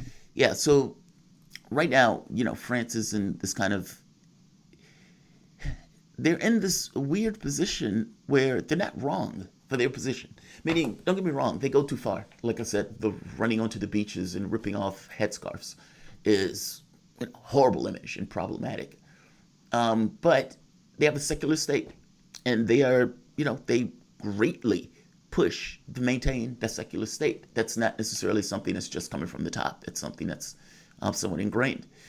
And so it's an odd place to be in. I mean, even in the United States, we deride everything, whether it's the prophet or whether it's, Christ or whatever else. We don't have these icons like that in the way that France doesn't either. And so it's like you welcome in another community, and that community has those icons. And you have some people of that community that says, if you say anything bad about this fictional character, I can murder you. I can cut your head off. Now, no state is going to tolerate that. At the very least, no secular state is going to tolerate that. And so it's like, why would France be okay with that? Why wouldn't France be able to show that image, even if it offends some other country? I mean, it's bizarre. Think about how we talk about our presidents. Why wouldn't that apply to other people? Don't get me wrong, it's not that I like or I just want us flagrantly deriding other human beings, per se. But the right to do it, yes. And so France would do what we would do. And we would stand by the publication, and we would stand by their ability and their right to do it. And yet, it's like it still ends up in violence. And so, yeah, it's good that Erdogan, the low bar, was saying, hey, we didn't like him doing that, so we stand with France. But I'm sorry, I don't know what else they're supposed to do. I mean, what do you think about this? How do you view France's or their secular stance on this? Basically saying, of course, in a country like this, you can do this. This is permitted. And you will not have a situation where you can murder somebody because you don't necessarily like the fact that they're deriding something that you hold sacred. We deride everything. What do you think about that? And because right now, France is in this kind of weird box. They have a Muslim population. It's a mixed country. And they have to deal with that, right? By the same token, you can't tolerate it. What do you think, Shane? Yeah, this ain't just France, but France is an interesting testing case for this. I mean, I feel like there's a almost helplessly, like you can't help but bringing up the idea of globalism or the idea of multiculturalism, the idea that if you have you're living in a nation that was formerly an empire that has a lot of immigration and in some cases emigration, there's open cultural boundaries in some sense. Then from a nation building perspective, just looking at your own nation, you're trying to set up a sort of set of baseline rules, almost like Kantian rules, by which everybody can get along with relatively minimal, literal bloodshed in some cases. Lowest common denominator, right? Minimal conflict. Yeah, exactly. And the thing about that is where that really hits hard is what people hold most dear, and in specifically religion, specifically the sacred, specifically what they consider sacred. And in some sense, I mean, literally, even if you look at the origins of the word profanum, it's from outside the temple. It's what's in the common place. It is the lowest common denominator. And in a multicultural society, what you have to hold sacred is what everybody can agree upon, which is the lowest common denominator. And for most people, those are laws. Those are sort of baseline ethical axioms or even literal legal, a legal code that you're having to follow. You have to sort of elevate that in order to help people get along. But in the process, you're elevating some of the things that a lot of people don't actually care about. If you're devoutly religious, you want to follow your religious conviction. You don't particularly care about the state's laws. You see the state as, it variously as either materialistic and of this world or as corrupted by this world, whatever the case may be, depending on your convictions. There's an inherent contradiction there. And we still do not have a way out of that contradiction. I don't even know if there is a way, I don't know if there is a way out. But that's the trap that a lot of us are stuck in terms of, a state looking at a state. It's a Star Trek problem. From the outside in and from the inside out. Yeah, it's a Star Trek problem. It's the cosmopolitanism stuff. Like, you have a Klingon, a Ferengi, and a human on a ship. How are they going to get along with each other with these vastly, drastically different cultures? Well, code of conduct. And, we're the same in the kind of melting pot stuff. It is fascinating, right? I mean, because it's this distinction between church and state. And, what I realize, oftentimes when we have this idea of state being primary. But in honest terms, state is just the power center. It's just the thing that has the capacity to distribute force. And what the public itself at that point has gotten to the point of saying, okay, that's primary. But that wasn't always the way. Like, at one point, church was a power center. And it was the power center. You know what I mean? So it's not like, the state has always just been the end-all be-all. That wasn't always that way. On top of that, you can have a situation where there are other power centers than state. For instance, corporate power centers, especially if you had something like a Trans-Pacific Partnership where these corporations had the ability to kind of strike down local laws.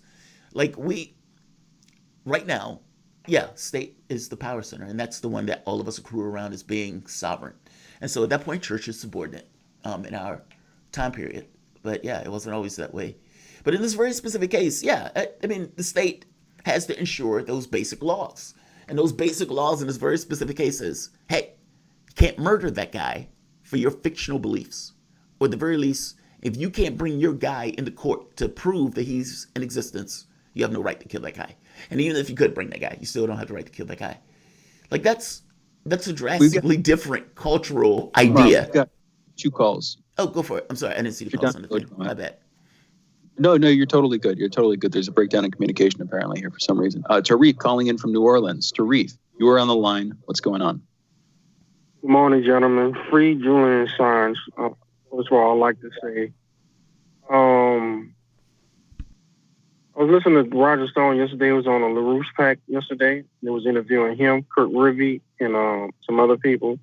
And he came out and said that Trump them have to go after and communicate more with the African community and the Latino community, and not just the Cubans in the Latino community, the Venezuelans and the Dominicans and the Puerto Ricans and the rest of them, and the Haitians as well, all of them.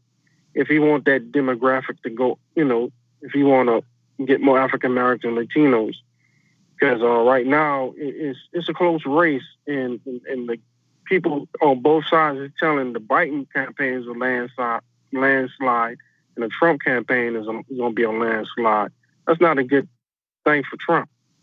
What they need to do is start focus on the African American community, start having radio broadcasts in different cities, New Orleans, Miami, Chicago, Detroit, LA, and get the word out, as much as possible. Tarif, let me ask you this. What could Trump do right now, if he just walks out on the White House in the Rose Garden, just throws the door open, maybe doesn't even have clothes on, just in his boxers, and he takes a mic, what can he say, from your perspective, to get the African American community to be like, that's the guy who we want, even if it's just 15%?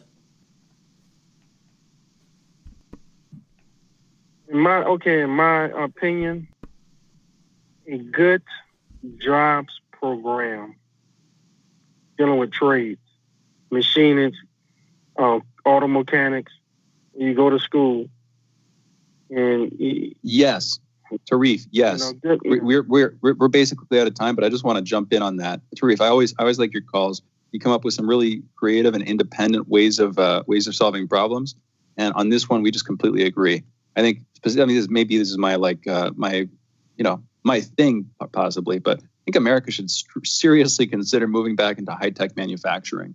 I think that was going back to the 50s. I felt like, I'm a young dude, but I feel like I have the sense that during this era, we were the leaders in technology and research and development and manufacturing.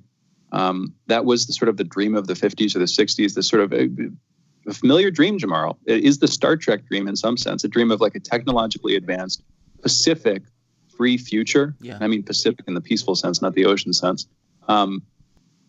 That's what we should be going for. And this fits with the change in trade. If our currency starts to weaken over time, we cease to be the world's reserve currency. If we're going to pivot, we should pivot into high-tech R&D and manufacturing. And we can. We have the smarts. We have the creativity. We've got a lot of the stuff in place. No, the incentive is cash. Really for us. That's the catch. The incentive is cash. It is. The incentive is cash. You know, we've got to go into a break here.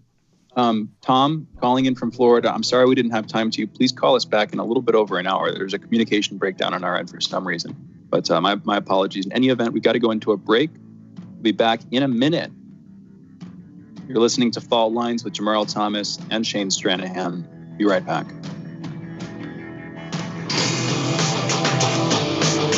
Fault Lines. We are above all the latest developments, and we don't take any sides. Radio Sputnik, telling the untold. Epidemics and pandemics could kill millions of people, and they actually did. Centuries ago, deadly outbreaks called the Black Death, the plague of Justinian, and the Spanish flu ravaged countries, empires, and whole continents. Some of these diseases are still present around the globe. Others have become a thing of the past. Discover how these ancient and not so distant outbreaks from previous centuries differ from modern-day SARS, MERS, and coronavirus pandemics. Listen to our new series, Outbreak, the deadliest epidemics in human history, this week on Radio Sputnik.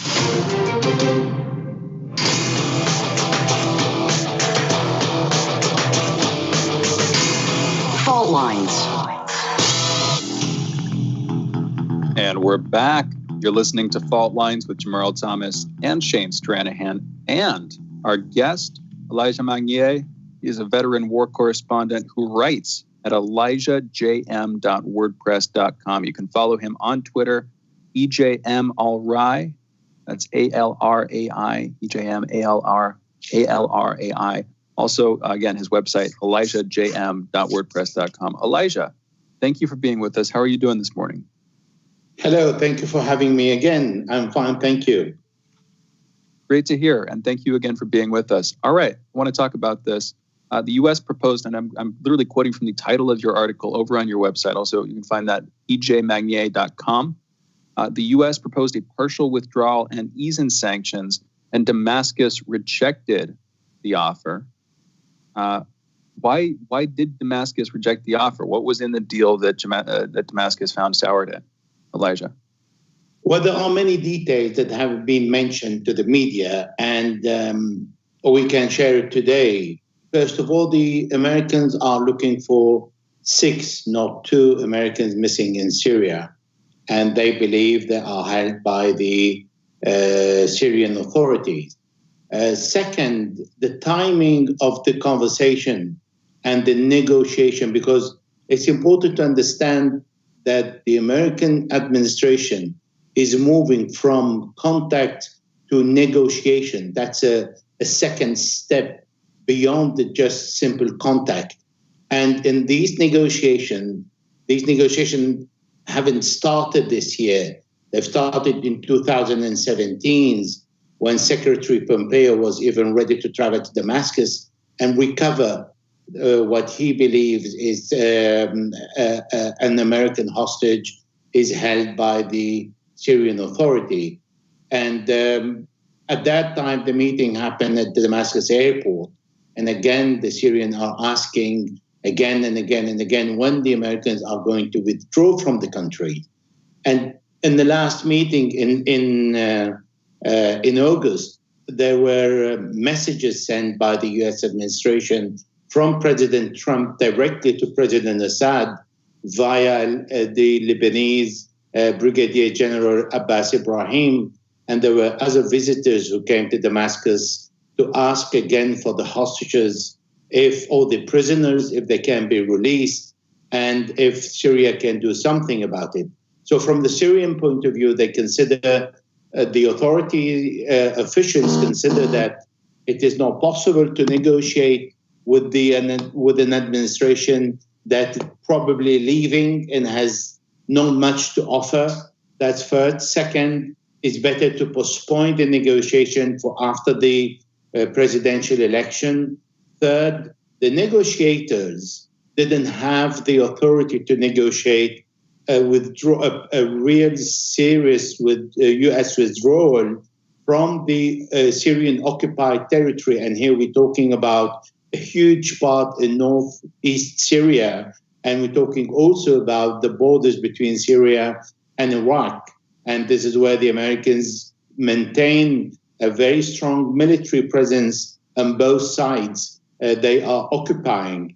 And there's also another problem that the Americans can't offer any guarantee that commit this U.S. administration to the promises they can give by saying, okay, we can withdraw from Tanaf because here we have a problem that we are very happy to get rid of.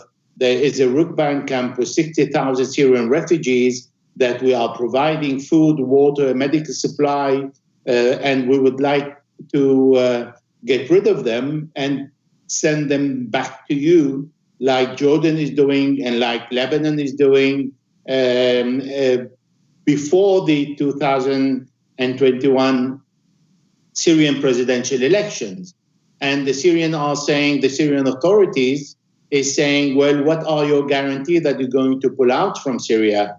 And it seems that the Americans are preparing the ground because President Trump is facing very strong opposition at home by the same people surrounding him, by the media. They don't want him to talk to President Assad. They don't want him to deal with the Syrian government. And Trump is saying, well, the Syrian president is staying for another 4 or 5 years, depending on the new constitution, because he's going to be re-elected and we have to deal with him sooner or later. So he is, to my mind, preparing the ground because he believes he's going to be re-elected. And I think there will be a breakthrough next year because already we can see the indication that Qatar has regained flight between Syria and Doha 3 times a week, and that can't be done without the US approval.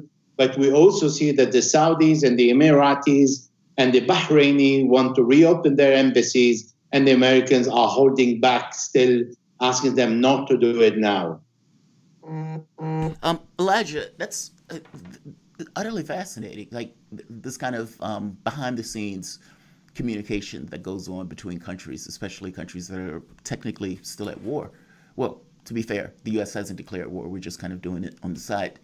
But in this very specific case, there's also this issue with the United States stealing oil that Trump continuously says he will tell anybody, are you stealing the oil in Syria? Yes, we're going to keep the oil. We're keeping the oil. Or we're protecting the oil from the Syrians. We're protecting it from themselves. It's like I'm protecting you from your wallet. But in the other case, destroying crops. Now, both of these are war crimes. Again, this is something that we're definitely doing. So the Syrian government itself, from the standpoint of negotiating with the U.S., I would imagine this has to be part of it. I mean, are those things connected to one another? Meaning the associations that the behind the scenes background between the U.S. and Syria. And one of the things that the U.S. is trying to use to put, let's say, pressure on the government is either famine or theft of resources.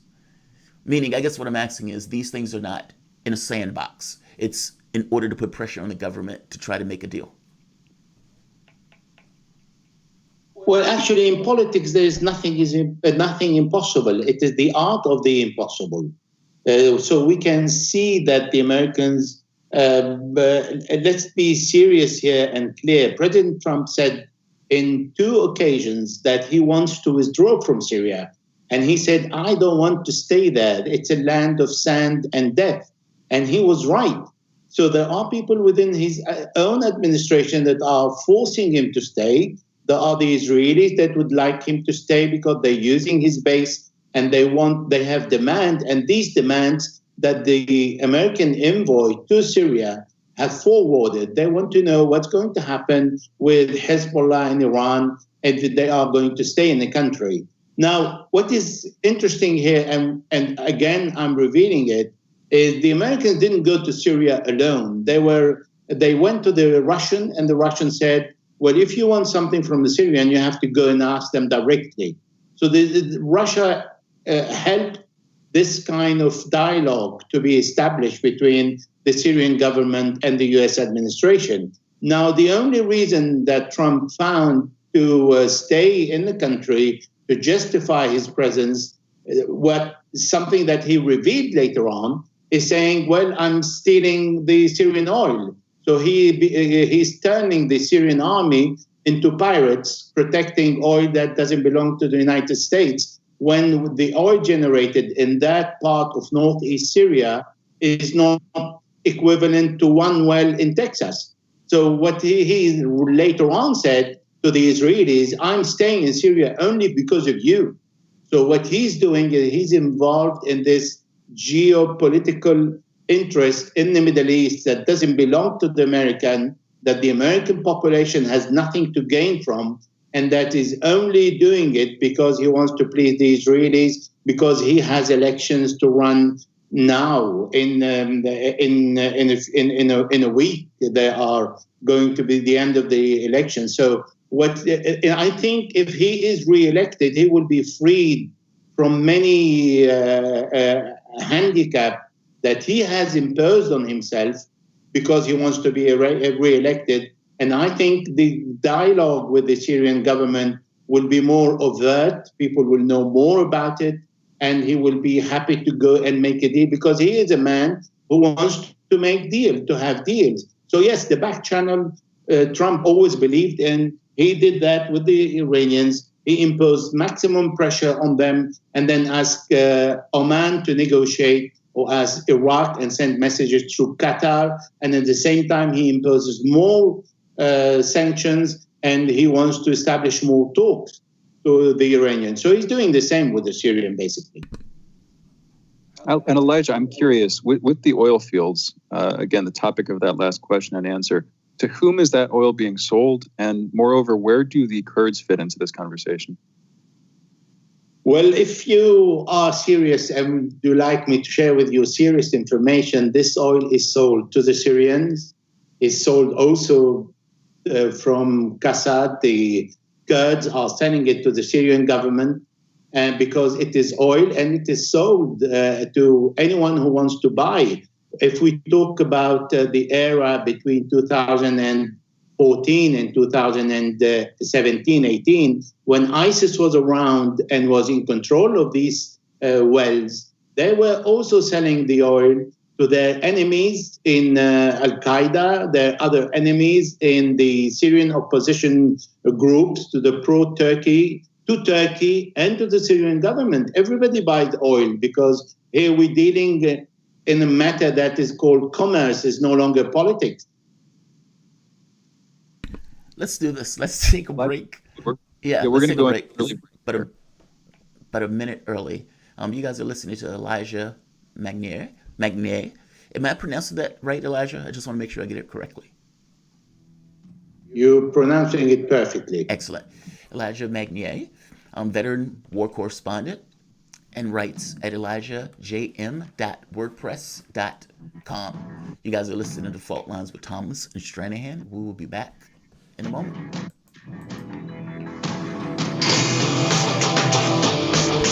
Fault Lines. Radio Sputnik. We speak your language. Find us at SputnikNews.com. Are you bored? Are you lonely? Do you need a hug? Well, we can't give you that, but we can keep you up to date on Radio Sputnik.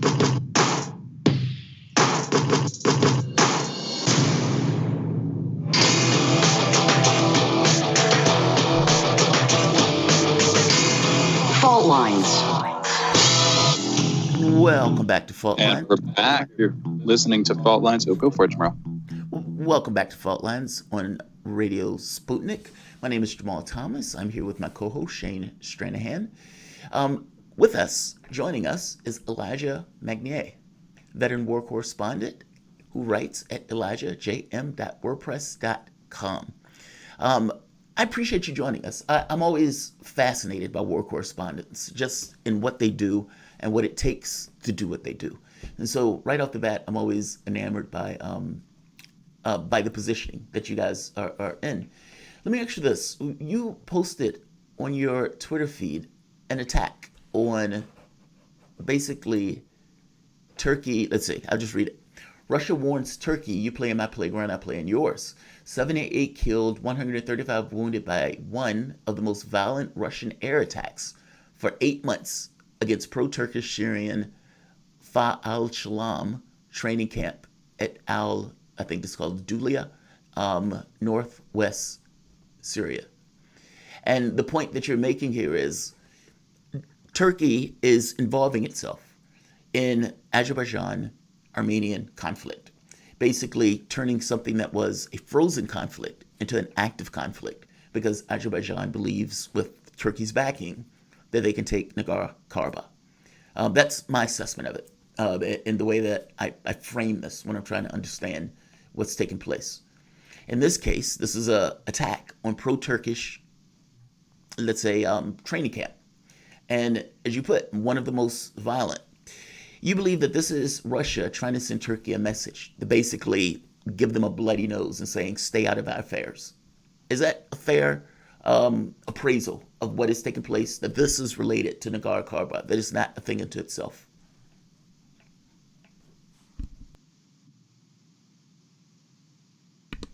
Elijah? Okay, we might have lost him for a bit. Well, Shane, are you still there? Dropped down. Okay. Yeah. Absolutely still here, yeah. Okay, yeah. I wasn't sure if I was just talking in the void to myself. Your accidental performance. Yeah, like everybody left me, and It's I'm just never here fun. talking in the shadows. Yeah, what's scariest about that is that when you start talking to the void answers. The void Sometimes answers, that's right. back. That's right. You stare Yeah. into the void stares back. Right. Yeah. And often enough, when the void stares back, its eyes look a lot like your eyes, and that's really frightening. You don't want to go through that where, when the void's talking to you, it's using your voice, or when it's looking at you, it's looking at your voice. Anyway, There you are. Elijah, back. there you are. I had the greatest question on the planet, and you missed it, and I can't recount it, what it was, and nobody else heard it, so we're just going to have to take my word for it. But, no, what I was asking, you put on your Twitter feed that there was an attack, a vicious attack, actually. Russia warns Turkey, you play in my playground, I play in yours. 78 killed, 135 wounded by one of the most violent Russian air attacks for 8 months against pro-Turkish Syrian forces. Basically a training camp that was utterly decimated by Russian attack. Now, it seems that you're making the point that these things are related to one another. The attack here is trying to get an impression or bloody Turkey's nose to say, stay out of our affairs in Nagorno-Karabakh, because a frozen conflict between Armenia and Azerbaijan became unfrozen with, under my framing of it, as Azerbaijan believed that they had enough force to make gains in Nagorno-Karabakh, or at the very least force some level of negotiation where they would be able to get what they consider to be their territory back, and what the world considers to be their territory. You believe they're connected, is the point that I'm trying to make. Now, why do you believe they're connected? Why do you believe this attack on the Turkish training camp of pro-rebels is the same thing, or is somehow related to what is taking place in Nagorno-Karabakh and Turkey's influence in that region? Yes, they are connected, like everything else in the Middle East and also in other parts of the world. So we saw that Russia tried to reach a ceasefire in Nagorno-Karabakh and failed because Turkey continued to support Azerbaijan, and they don't want to stop. They want to continue the war that goes against the interests of Russia and against the interests of Iran. Now, Russia has other cards to play, and it showed that it is possible to play in other areas. And these areas can be Libya and Syria. So they look for the most feasible and practical way to support its objective in Syria, which is to unify the country, and also to send a direct message to Turkey by going against a training camp that belongs to the Sham Legion, that is Failak Sham, in Al-Duwaila in northwest Idlib, and they bomb it. And that camp exists since a couple of years and has never been touched before. So bombing it in this time is not a coincidence. Well, that's a really good point. But what I understand, it's not a coincidence, but what influence? I'm always fascinated with this thing of the conflict, because the conflict seems to be a frozen conflict, and it seems that the world wants it to go back to status quo. Meaning the world says, we want this to go back to normal, where both sides are basically just kind of stalemated. Well, Azerbaijan says that's unacceptable, and it's a weird thing because the world considers it their territory. By the same token, the world says, keep the situation as is. Why this level of contradiction between, this issue? I mean, Azerbaijan at this point says anything less than us getting our territory back is unacceptable, which means the conflict is basically going to perpetuate itself. Can you frame this for us? Can you explain this to us, especially in regards to Turkey's role in this and why they've taken such, let's say, a heavy-handed approach in regards to throwing their weight behind Azerbaijan? Turkey would like to change the situation in Azerbaijan, between Azerbaijan and Armenia. Nagorno-Karabakh is a disputed area since a very long time. Changing the fact today is really not on Russia's agenda. And what Russia is saying, I have plenty of objectives in my bank of objectives, and I go and pick them up one after the other. Now, the bombing in Syria was one of many objectives that were available. If we recall back when Turkey shot down a Russian jet over Syria at the very beginning of the conflict, Russia immediately directed its gun against all the groups that are financed by Turkey in Syria. Now the area is really becoming larger and larger. We can see a conflict between Turkey and Russia in Libya, a conflict between Turkey and Russia in Syria, and again today in Nagorno-Karabakh. So the conflict is becoming larger, and both sides are trying to maintain a balanced relationship. It is not an excellent relationship. It's not very bad. We have to remember that Turkey is part of NATO and one of the very important countries of NATO. But Turkey is expanding its control, is returning, is bringing back the Ottoman Empire dream, and is trying to, it has established a military base in Qatar. It is present a bit in Lebanon. It is really present in Syria. It's preventing the unity of Syria. It's present in Libya. Is clashing with the European community's interest also in Libya. So again, Turkey needs to understand that the international arena is not only for President Erdogan to play solo, and other people and other countries can go and hit Turkey's interest in other parts of the world. Now in Syria, Russia has only the legitimacy to go and attack these groups that are traveling to Azerbaijan, and they are sent by Turkey to the area to participate to the Nagorno-Karabakh conflict, and Russia is aware which group is going. These are not jihadists, they are pro-Turkish groups that are paid by Turkey and sent by Turkey to an area outside the Russian arena. And Turkey has sent also the same people to Libya.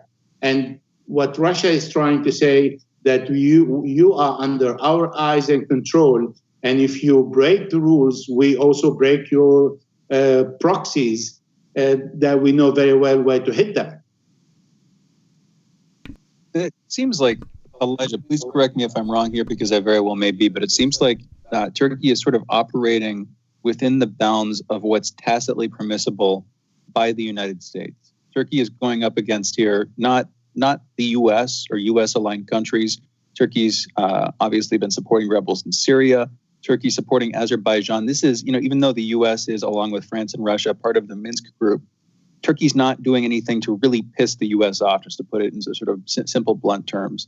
And that's significant because, if you look at the military alliance that is NATO, if you look at literally just the raw numbers of troops, it's 1.34 million for the U.S., the second largest country. They're the largest country in Europe in terms of military presence is Turkey, 437,000 military personnel. And then a distant third, you got France with just over 200,000, then Germany, Italy, all kind of receding quickly there, diminishing in size from the size that Turkey has in that alliance. Is that a sort of first model? What other models do you think would trump that if you're trying to understand the dynamics within NATO, what Turkey sees themselves as able to do? What else am I missing there? And what do you think I'm getting wrong? What do you think I'm getting right, Elijah? Well, a lot of what you said is right and makes sense. However, it's not always in the interest of the US what Turkey is doing. If we take the example of the S-400 air defense system, that's a Russian air defense system that has been introduced into one of the strongest NATO countries, Turkey, and Turkey accepted to purchase the S-400, and that is really pissing off the Americans because it's saying you can't be involved in a project like the F-35 jets that is very incompatible with the Russian S-400 system. You can't have both. And Turkey saying, yes, I can have both and I can get away with it. And this is not something in the interest of the US to have Turkey having a foot in Russia and a foot in the US. On the other hand, you're very right when you're saying in Nagorno-Karabakh, you have the interest of the Israelis and the Americans to keep the Russians busy and to make sure that there is a havoc at the doors of Russia there and at the borders of Iran. On the other hand, we see the Russians accommodating the Israelis in Syria and saying, hey, I don't want to be part of your conflict with the Iranians and with the Syrians. You can bomb them if you want. I'm not going to be in the middle, and it's none of my business. So the platform of interest changes from country to country. There is no one rule that is valid everywhere in politics, particularly these days. That is fascinating. Basically, you just have countries. It seems like a free-for-all, especially among stronger countries where their actions doesn't seem to have consequences to go back to it. Right now, how does the rest of the world deal with the Turkey that is unleashed? Let's say it that way. We only have about a minute and a half or about a minute left. But, how does the world deal with this? I mean, at the end of the day, you have like you said, Libya, Syria, Cyprus, Greece. All of these countries, for the most part, are having trouble with Turkey at this point. I mean, it's expanding militarily. Are there limits on this? At which point does the world start to assert itself? And what does that look like when the world does?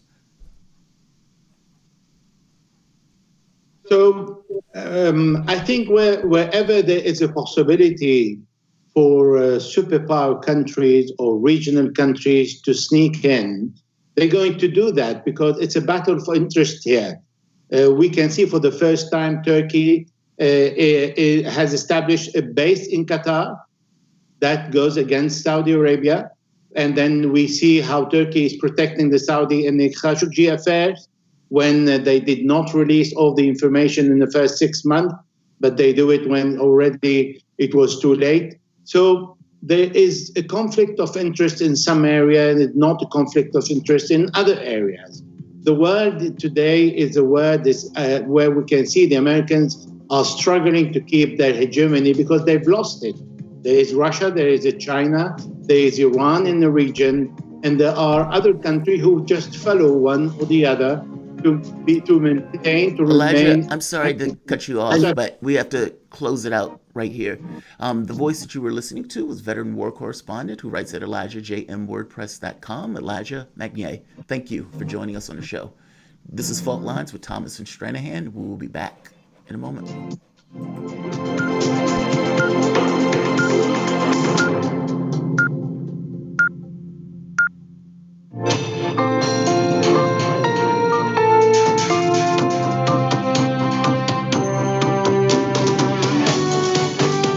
listening to Radio Sputnik. Telling the untold.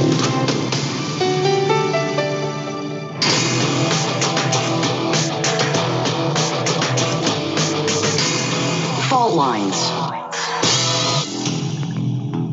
Live coming to you from across the divided states of America. It is time for the last hour this morning, today, of the most disruptive show, covering news, events, analysis, and more in those divided states. In the independent corner, I am your political analyst, Shane Stranahan. And in the left corner, I am the very fatigable for this morning, still vigilant, last man on the wall with my co-host, Shane Stranahan, your political analyst, Jamarl Thomas.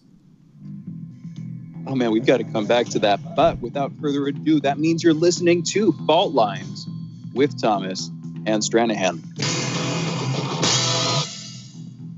Jamarl, I'm just going to start right there. We're a couple hours into the show this morning. You seem to be doing fine from my end, but from what you just said, you're tired. What's going on? Well, so the other day, maybe it starts 40 years ago.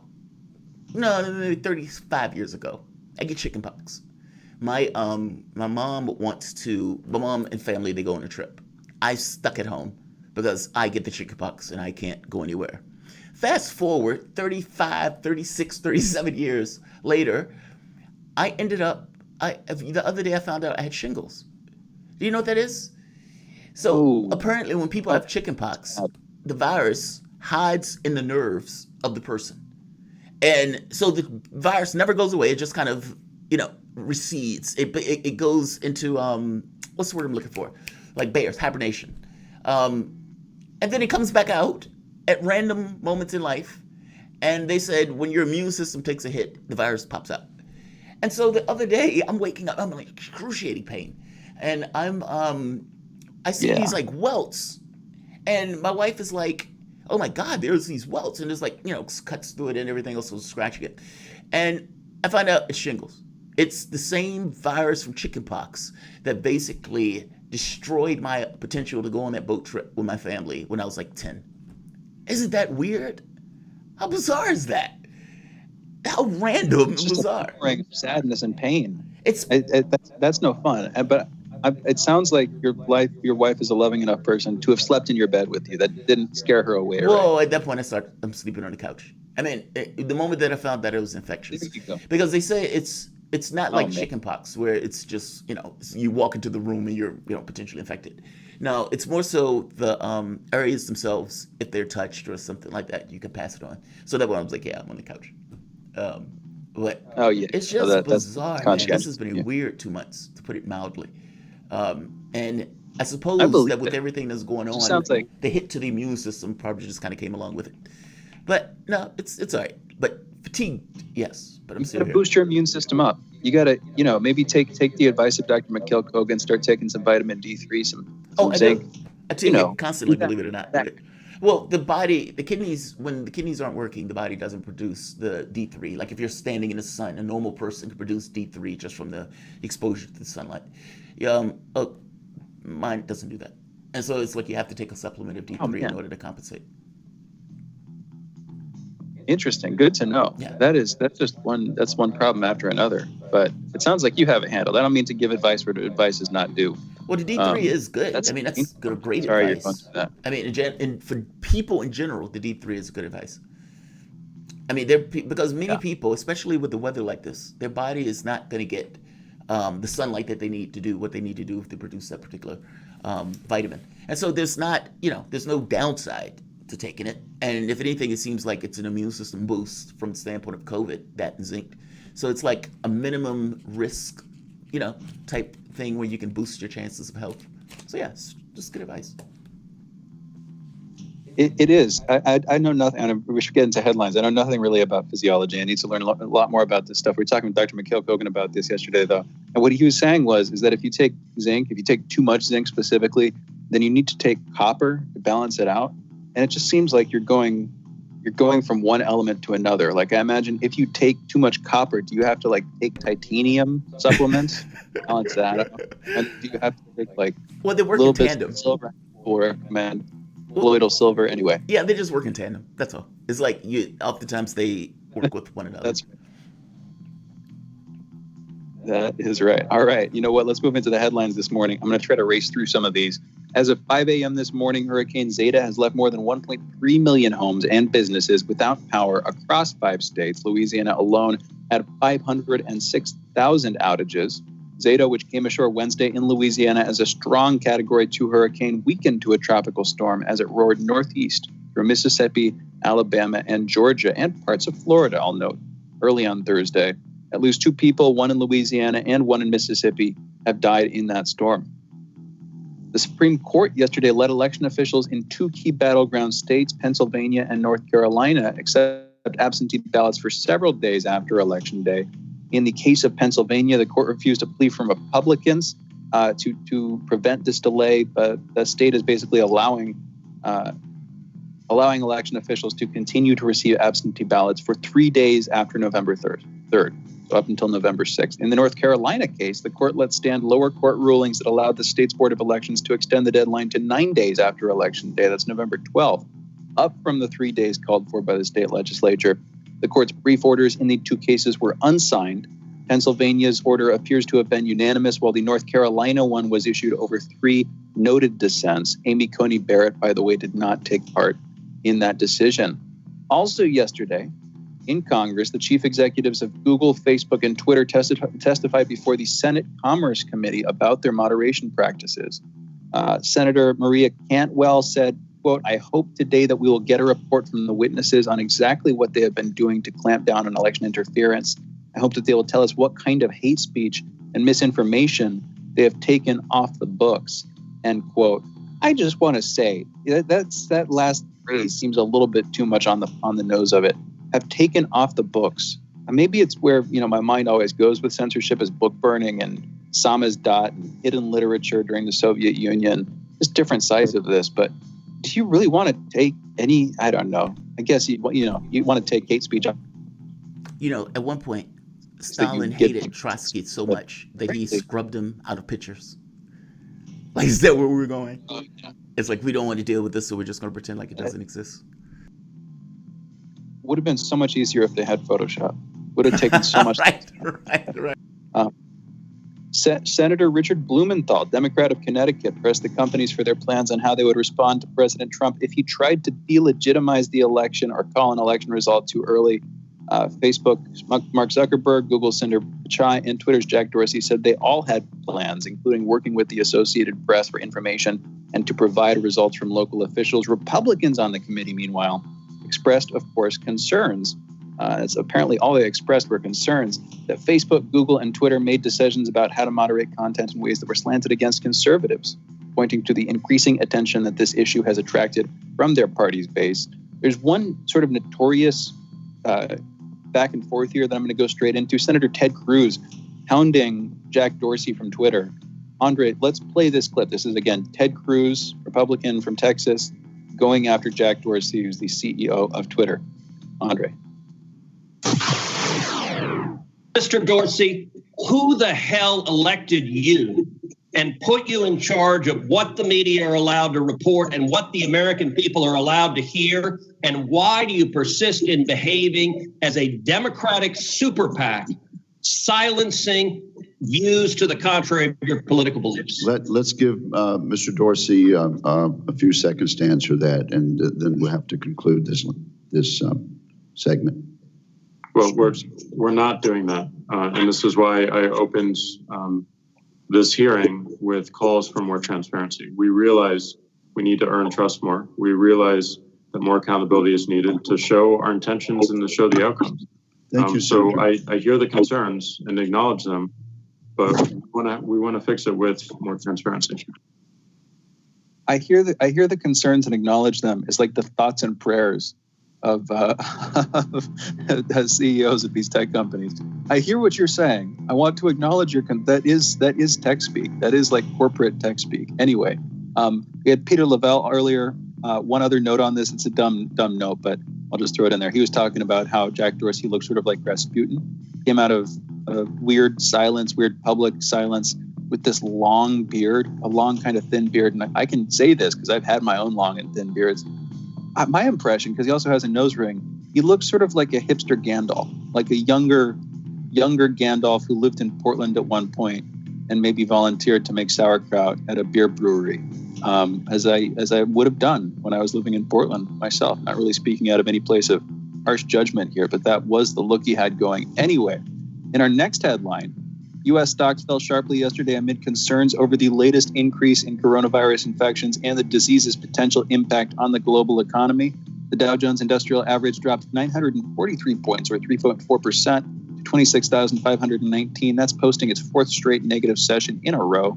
The S&P 500 slid 3.5%, meanwhile, to 3,271 points, while the NASDAQ composite fell 3.7%. The Dow and the S&P 500 both suffered their worst day since June 11th. And by the way, those U.S. indexes took their cues from their European market benchmarks. The German DAX index fell 4.2% to its lowest level. French CAC 40 slid 3.4%, and the FTSE 100 in London closed 2.6% lower. This is triggered in large part by the worldwide coronavirus pandemic crisis stuff going on, and specifically Europe is facing its own stock market slump. We seem to be inheriting that. This does cut against Trump's claims that people can rest assured that their 401ks will keep going up if he gets elected to a second term. But I mean, this is kind of out of his control. And there's this other question of whether or not it even matters, whether the people who are going to be voting for him are going to be voting for him regardless of anything material that happens in the next 5 days, whether it's the stock market going into a slump or an asteroid hitting Manhattan or whatever the case may be. I don't know how much it would actually affect where people are going to cast their ballots come election day and before it. Jamarl, what's your take? Yeah, at this point, I think people know what they want. I mean, I think they're set. Like, I don't know what could change between now and a few days that's going to change the trajectory of this race. So I agree. Here's another thing. I'm going to throw this in here. I don't think we have enough time to expand on this. So I'm just going to try to throw this fireball out there and then let it flame up and then walk on into another room of the dungeon to extend the D&D metaphor here.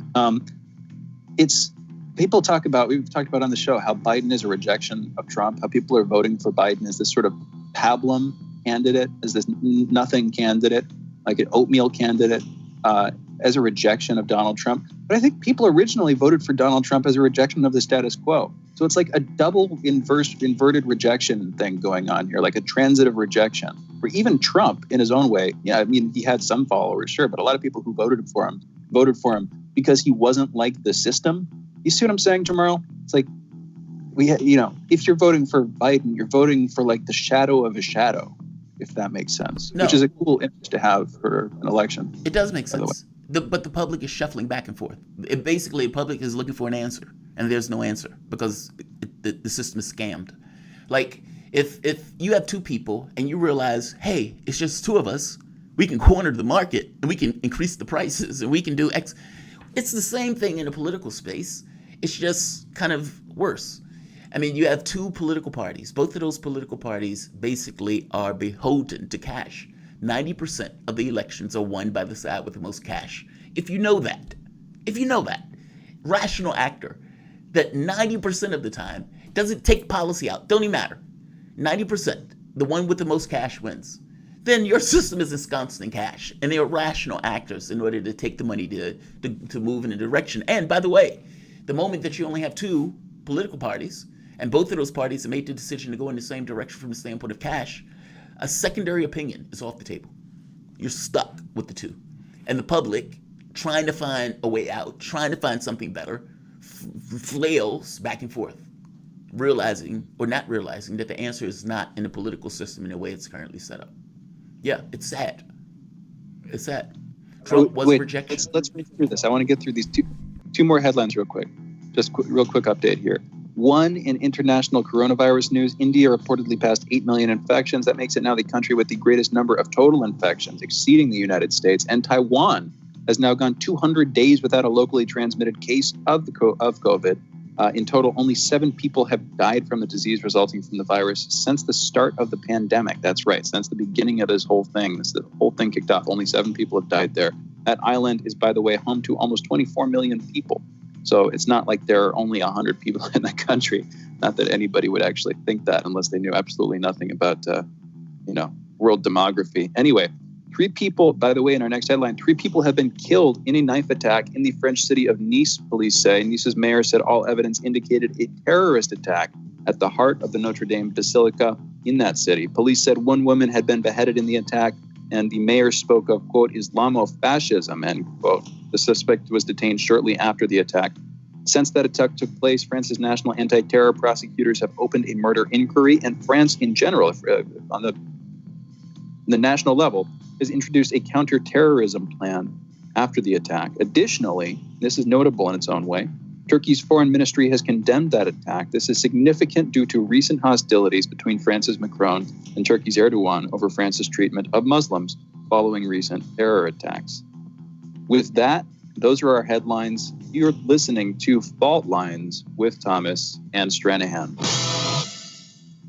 And we are going into a short break. We will be back on the other side of this break with James Carey, talking about Bahrain. I'm sure we'll touch on Turkey, talking about a couple of different topics here. Again, back with James Carey from Geopolitics Alert on the other side of this break. You're listening to Fault Lines with Thomas and Stranahan. Be back in a minute. Fault Lines. 24 hours a day, 7 days a week. We give you the most essential information out there.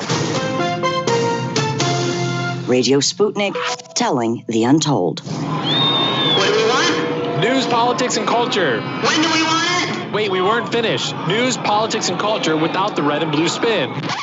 Okay, so now when do you want it? Daily from noon to 2 p.m. Eastern Time. Okay, satisfied now? Never. Tune into Political Misfits on 105.5 FM in Washington, D.C. and on 102.9 and 104.7 FM in Kansas City, Missouri. Daily for our analytical fix. Don't surrender.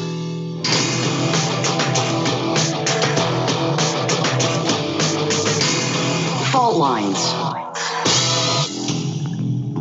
And we're back. You're listening to Fault Lines with Thomas and Stranahan and James Carey, our guest for this segment and the next. He's an editor and co-founder at geopoliticsalert.com. James, thank you for being with us. How are you doing this morning? Good to be back with you guys. How you guys doing? Good. I'll speak for myself. I'm doing pretty well. Jamarl, how about you? Okay. I'm alive. He's not. I'll be honest here, James. I'm bringing you up to speed here. Jamarl is alive, but he has like shingles that came up overnight, so he's in pain. I don't mean to give too much personal info, Jamarl, but you, after all, just spoke about it on air. So just so we're all on the same page here. All right. In any event, exactly. In any event, James, thank you for being with us. I wanted to talk about something a little bit more serious.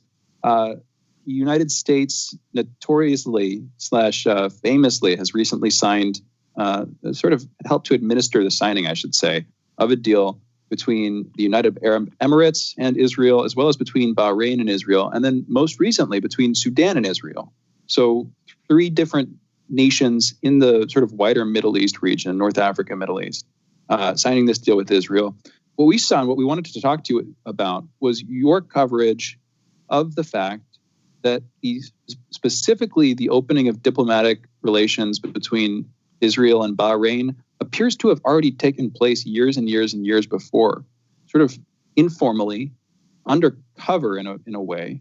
But I wanted to hand it over to you. I believe this is based on an Axios report.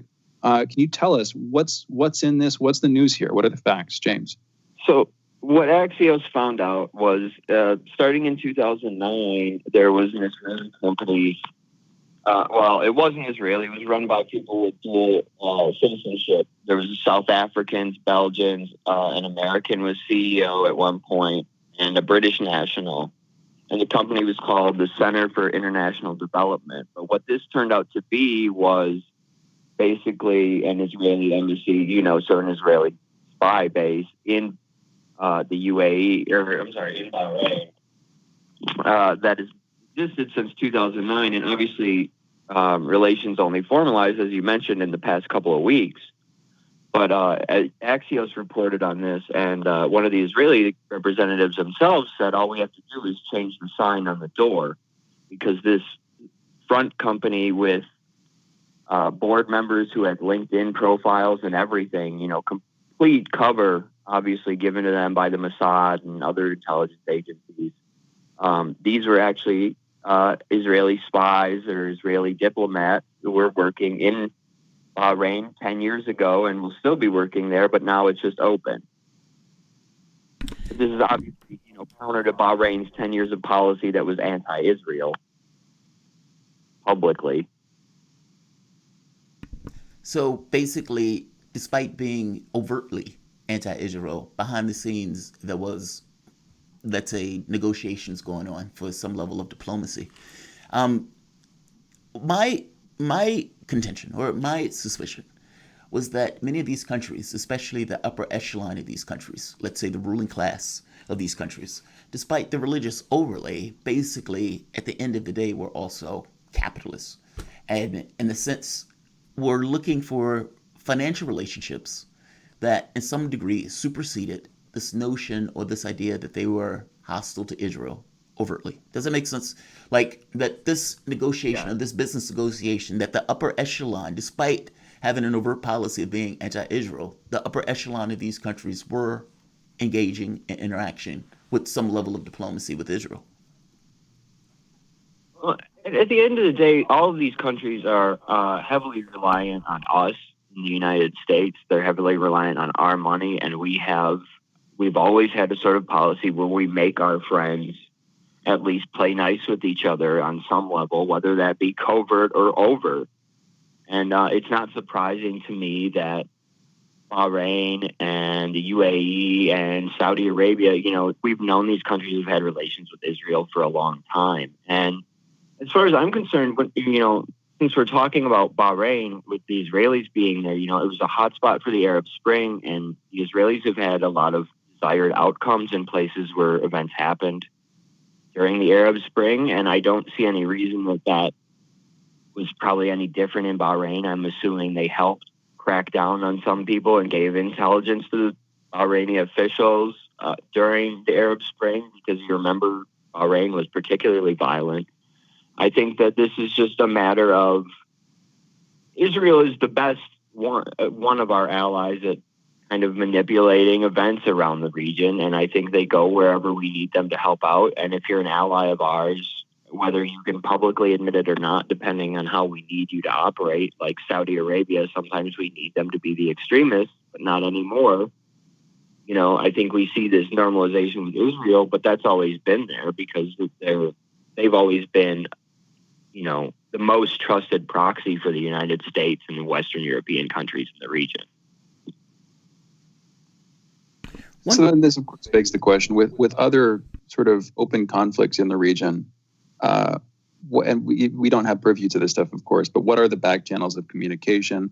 What are the sort of hidden agreements that are going on? What are the, tacit acceptances of key events that are taking place? All interesting questions, but, ones that we're not privy to the answers for. James, I want to move, if it's okay with you, actually. I want to talk about Turkey for a minute here.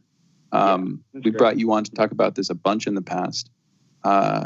Specifically, I want to talk about Turkey's relationship with France. So as we're reporting this morning, a terror attack in Nice, in the French city of Nice, centering on the Notre Dame Basilica in the city. France quickly rolled out an anti-terror plan in response to that. This is following the beheading of Samuel Paty a few weekends back at this point. And following this, but also following, related events having to do with Charlie Hebdo, the magazine at the center of so much of this in France.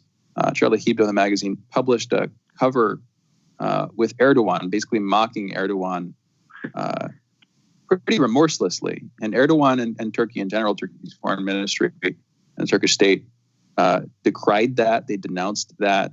They put some pressure. But following the attack this morning, Turkey's foreign ministry sort of sent their commiseration and said that they also condemned the attack. So there's this back and forth diplomatically between France and Turkey. I'm curious, what do you see? This might be another way to actually tie in the conversation we were just having about sort of tacit acceptance and open conflict and the weird sort of double consciousness or weird veil between what's going on behind the scenes and what's going on, in the public's eyes. Yeah. What do you think is actually happening here, James? I mean, Turkey will never give up access to the EU. They need them as an export market, although not all of their goods can manage to pass EU muster, but they do. And of course, there's a huge Turkish diaspora in the EU as well. Turkey exerts a lot of influence, especially in Germany, where there's a lot of Turks. But at the same time, Erdogan, at home, things are not so well. The economy's kind of in the dumpster, and he's on multiple foreign adventures he can't really afford.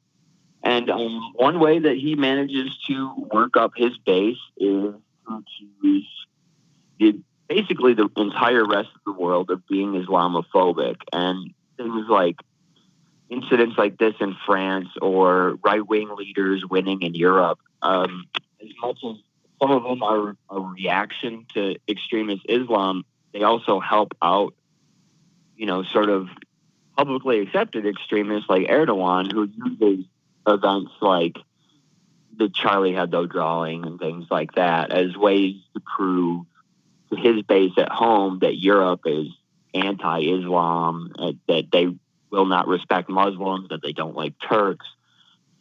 But at the same time, it's just like Turkey and Israel, they have these public spats for Erdogan's benefit at home, but they will always do business because they need to. You see that right now with Turkey and Israel and Azerbaijan, where they're on the same side.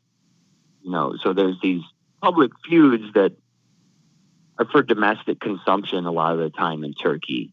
And the same in France, too. There's a lot with Macron. He's talked a lot about the secular values of France and things like that. There's this PR spin that they have to spin for domestic audiences, but at the same time, I don't think it affects their actual international business day to day. Turkey and France won't stop operating as, say, part of NATO cooperatively on things that they agree on. James, let me ask you, we only have about 2 minutes in this one, and so I guess it's going to have to be picked up in the next segment. But is there political opposition at home? Like, of course there's political opposition, but what's the opposition to Erdogan? Because like you said, for the most part, the lira is in the toilet. The economy seems to be in somewhat of a, let's say, not great. If I am not mistaken, they lost a significant percentage of their value against the dollar over the course of the last year or so. So under normal circumstances, that would be disastrous, at the very least for a president here in the United States. But by the same token, there's things that people may cling to that individual for that go beyond the economic and the issues of class.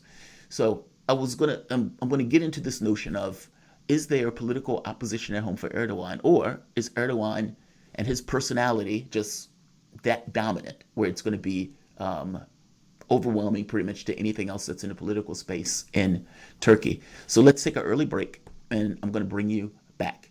You guys are listening to Fault Lines with Thomas and Stranahan. We're joined by James Curry, co-founder and editor of Geopolitics Alert. We will be back in a moment.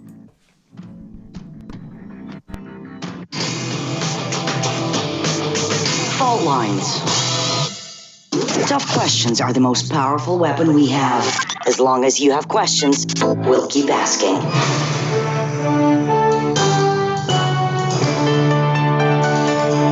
Radio Sputnik.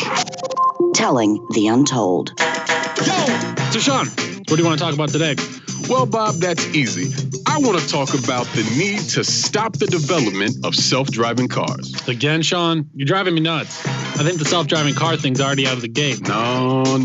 It's never too late. See, now the leading experts in the field, just pick one, whichever one, leading experts have repeatedly warned us about the dangers of artificial intelligence. Look, I'm telling you, man, we have to stop the robots by any means necessary. I see what you did there. Yep. Tune into our show By Any Means Necessary daily from 2 to 4 p.m. Eastern Time on Radio Sputnik. And don't forget to call in at 3:20 p.m. to our studio number 202-521-1320. And if you miss us live, check us out on SputnikNews.com, Spreaker, iTunes, iHeartRadio, Spotify, or wherever you listen to podcasts to stay up to date on the latest political, social, and economic movements shaping the world around us.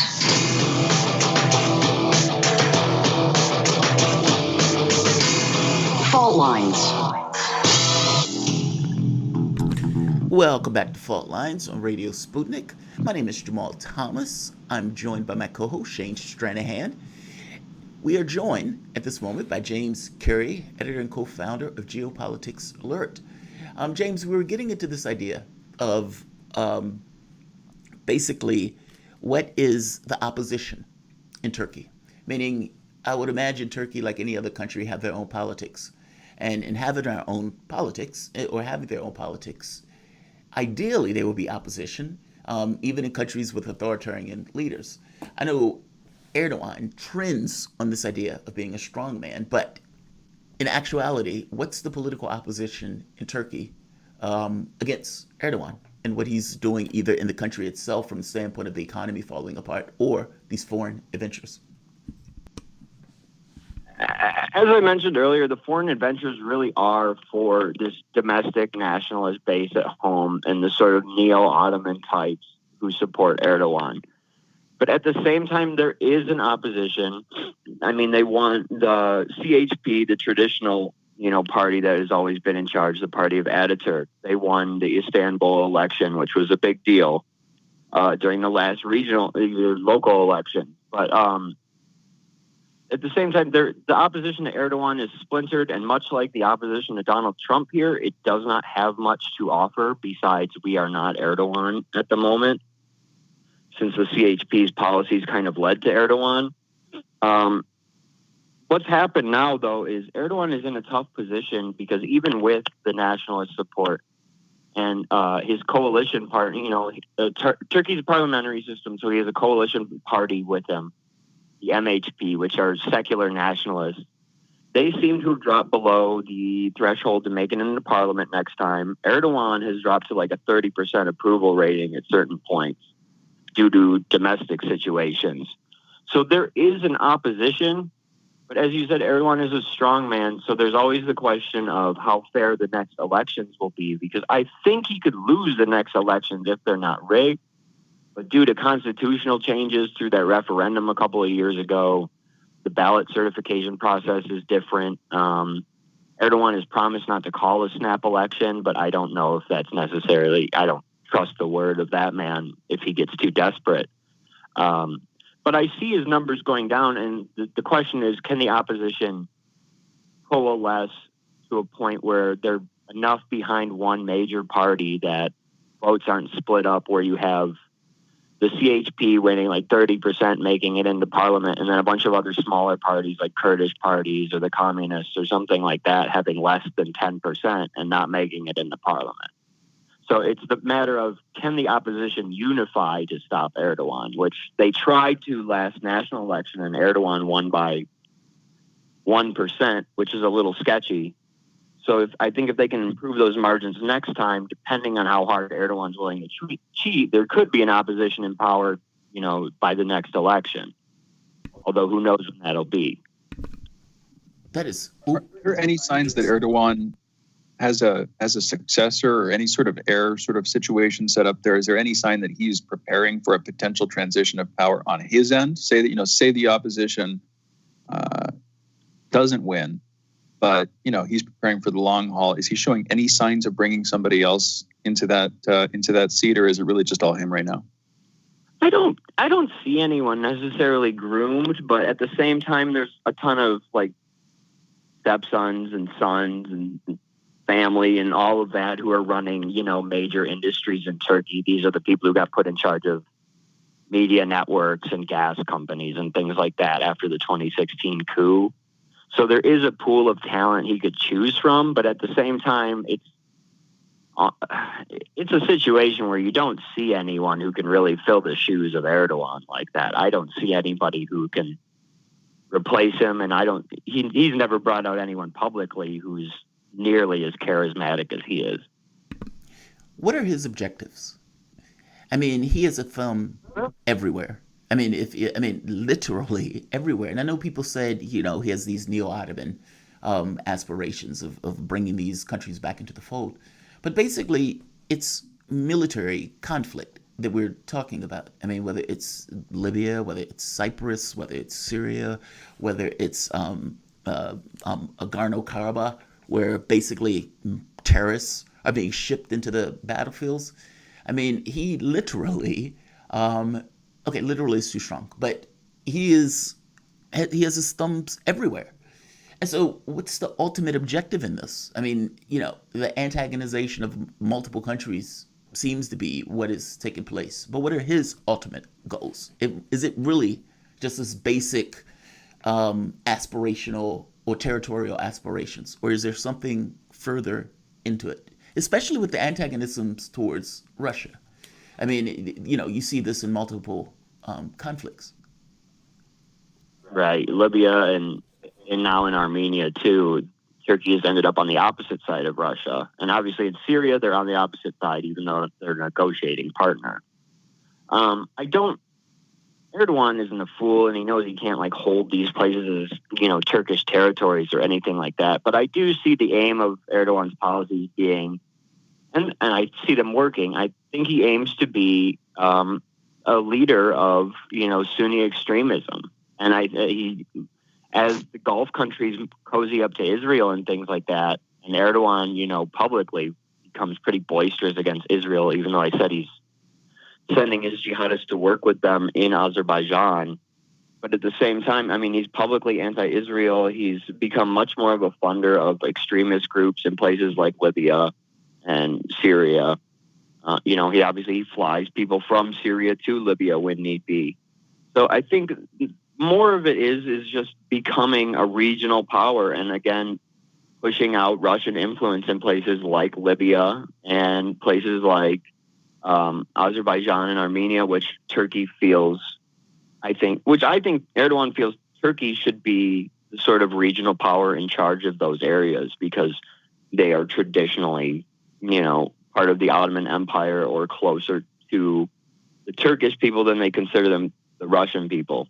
It's the same type of disputes that led to wars between Turkey and Russia in the past, these kind of conflicts over who is in charge of the Caucasus, where Slavic unity ends and things like that.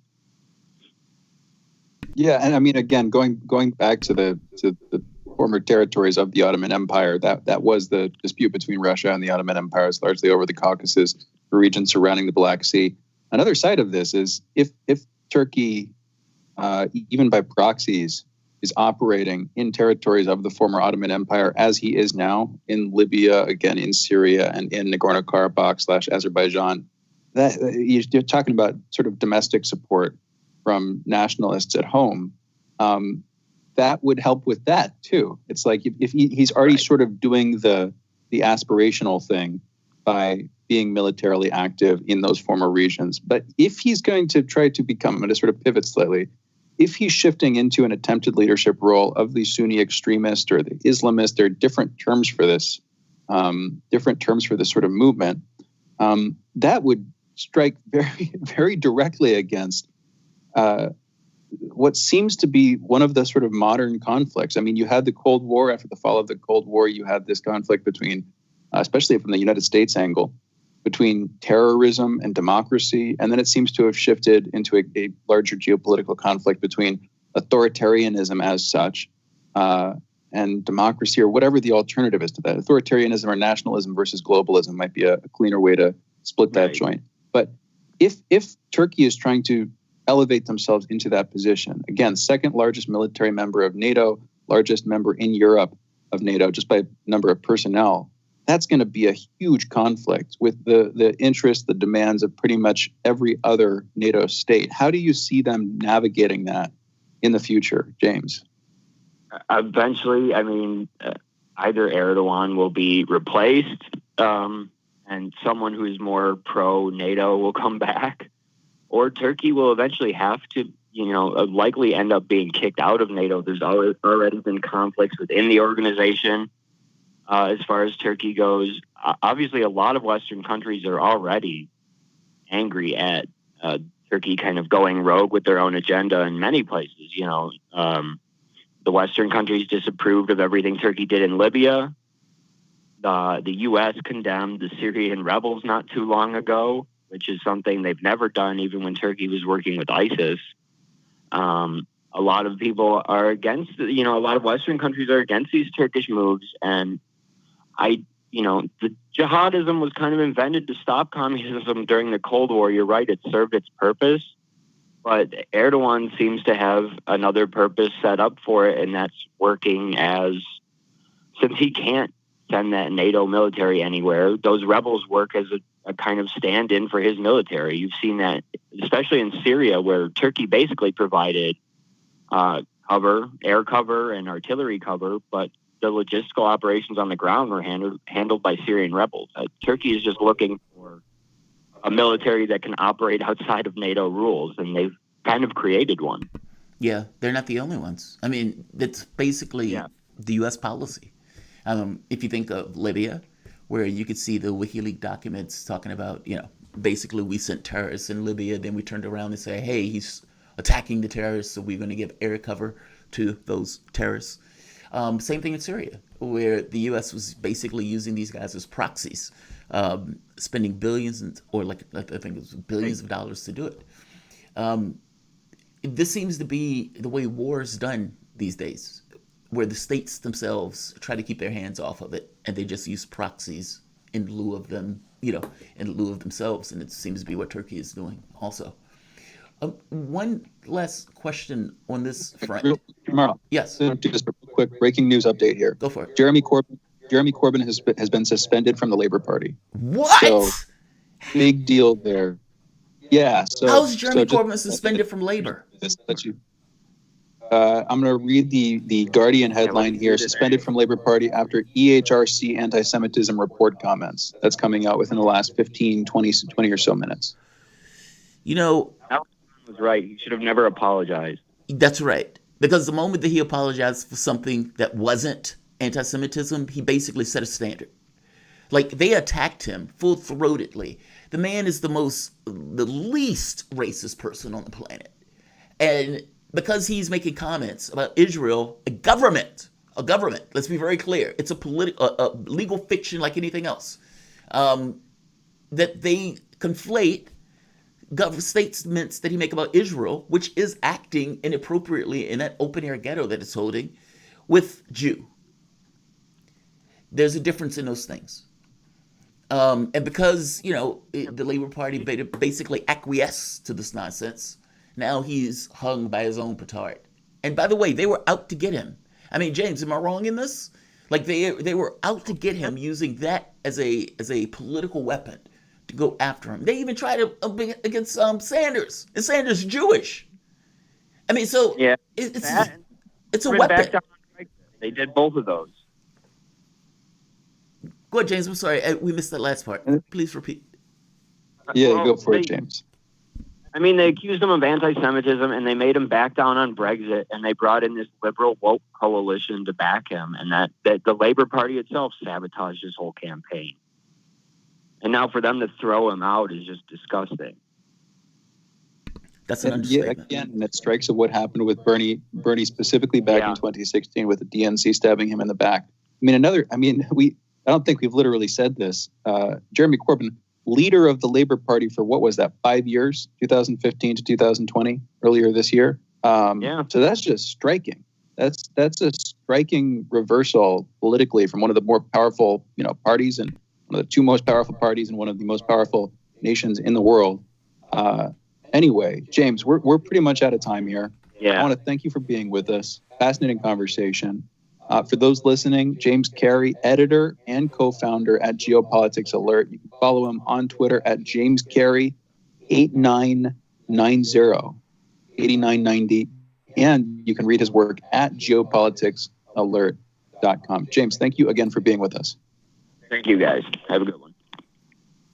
You too, man. All right, we're going into a break here. We're going to be taking calls on the other side of this break. The phone number, by the way, is 202-521-1320, 202-521-1320. We'll be back in a minute. You're listening to Fault Lines, Jamarl Thomas and Shane Stranahan.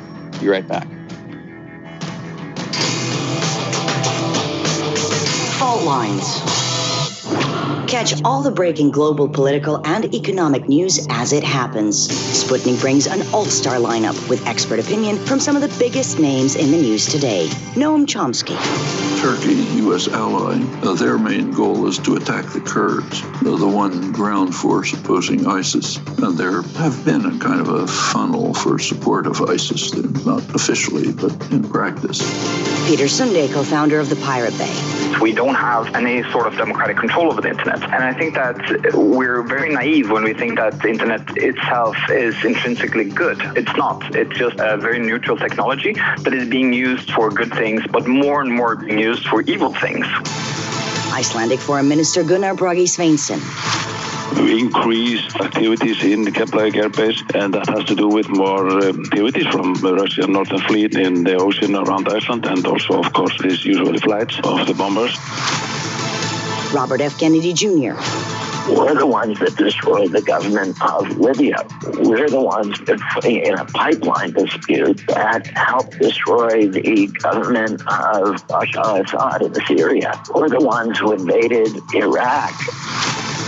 Former U.S. Secretary of Defense William Perry. The hostile relationship between the United States and Russia today is dangerous for both countries, not because either country would actually want to start a military conflict, but because there's always a danger of blundering. Sputnik talks to the brightest minds in politics and current affairs to find out what's really happening. Tune in.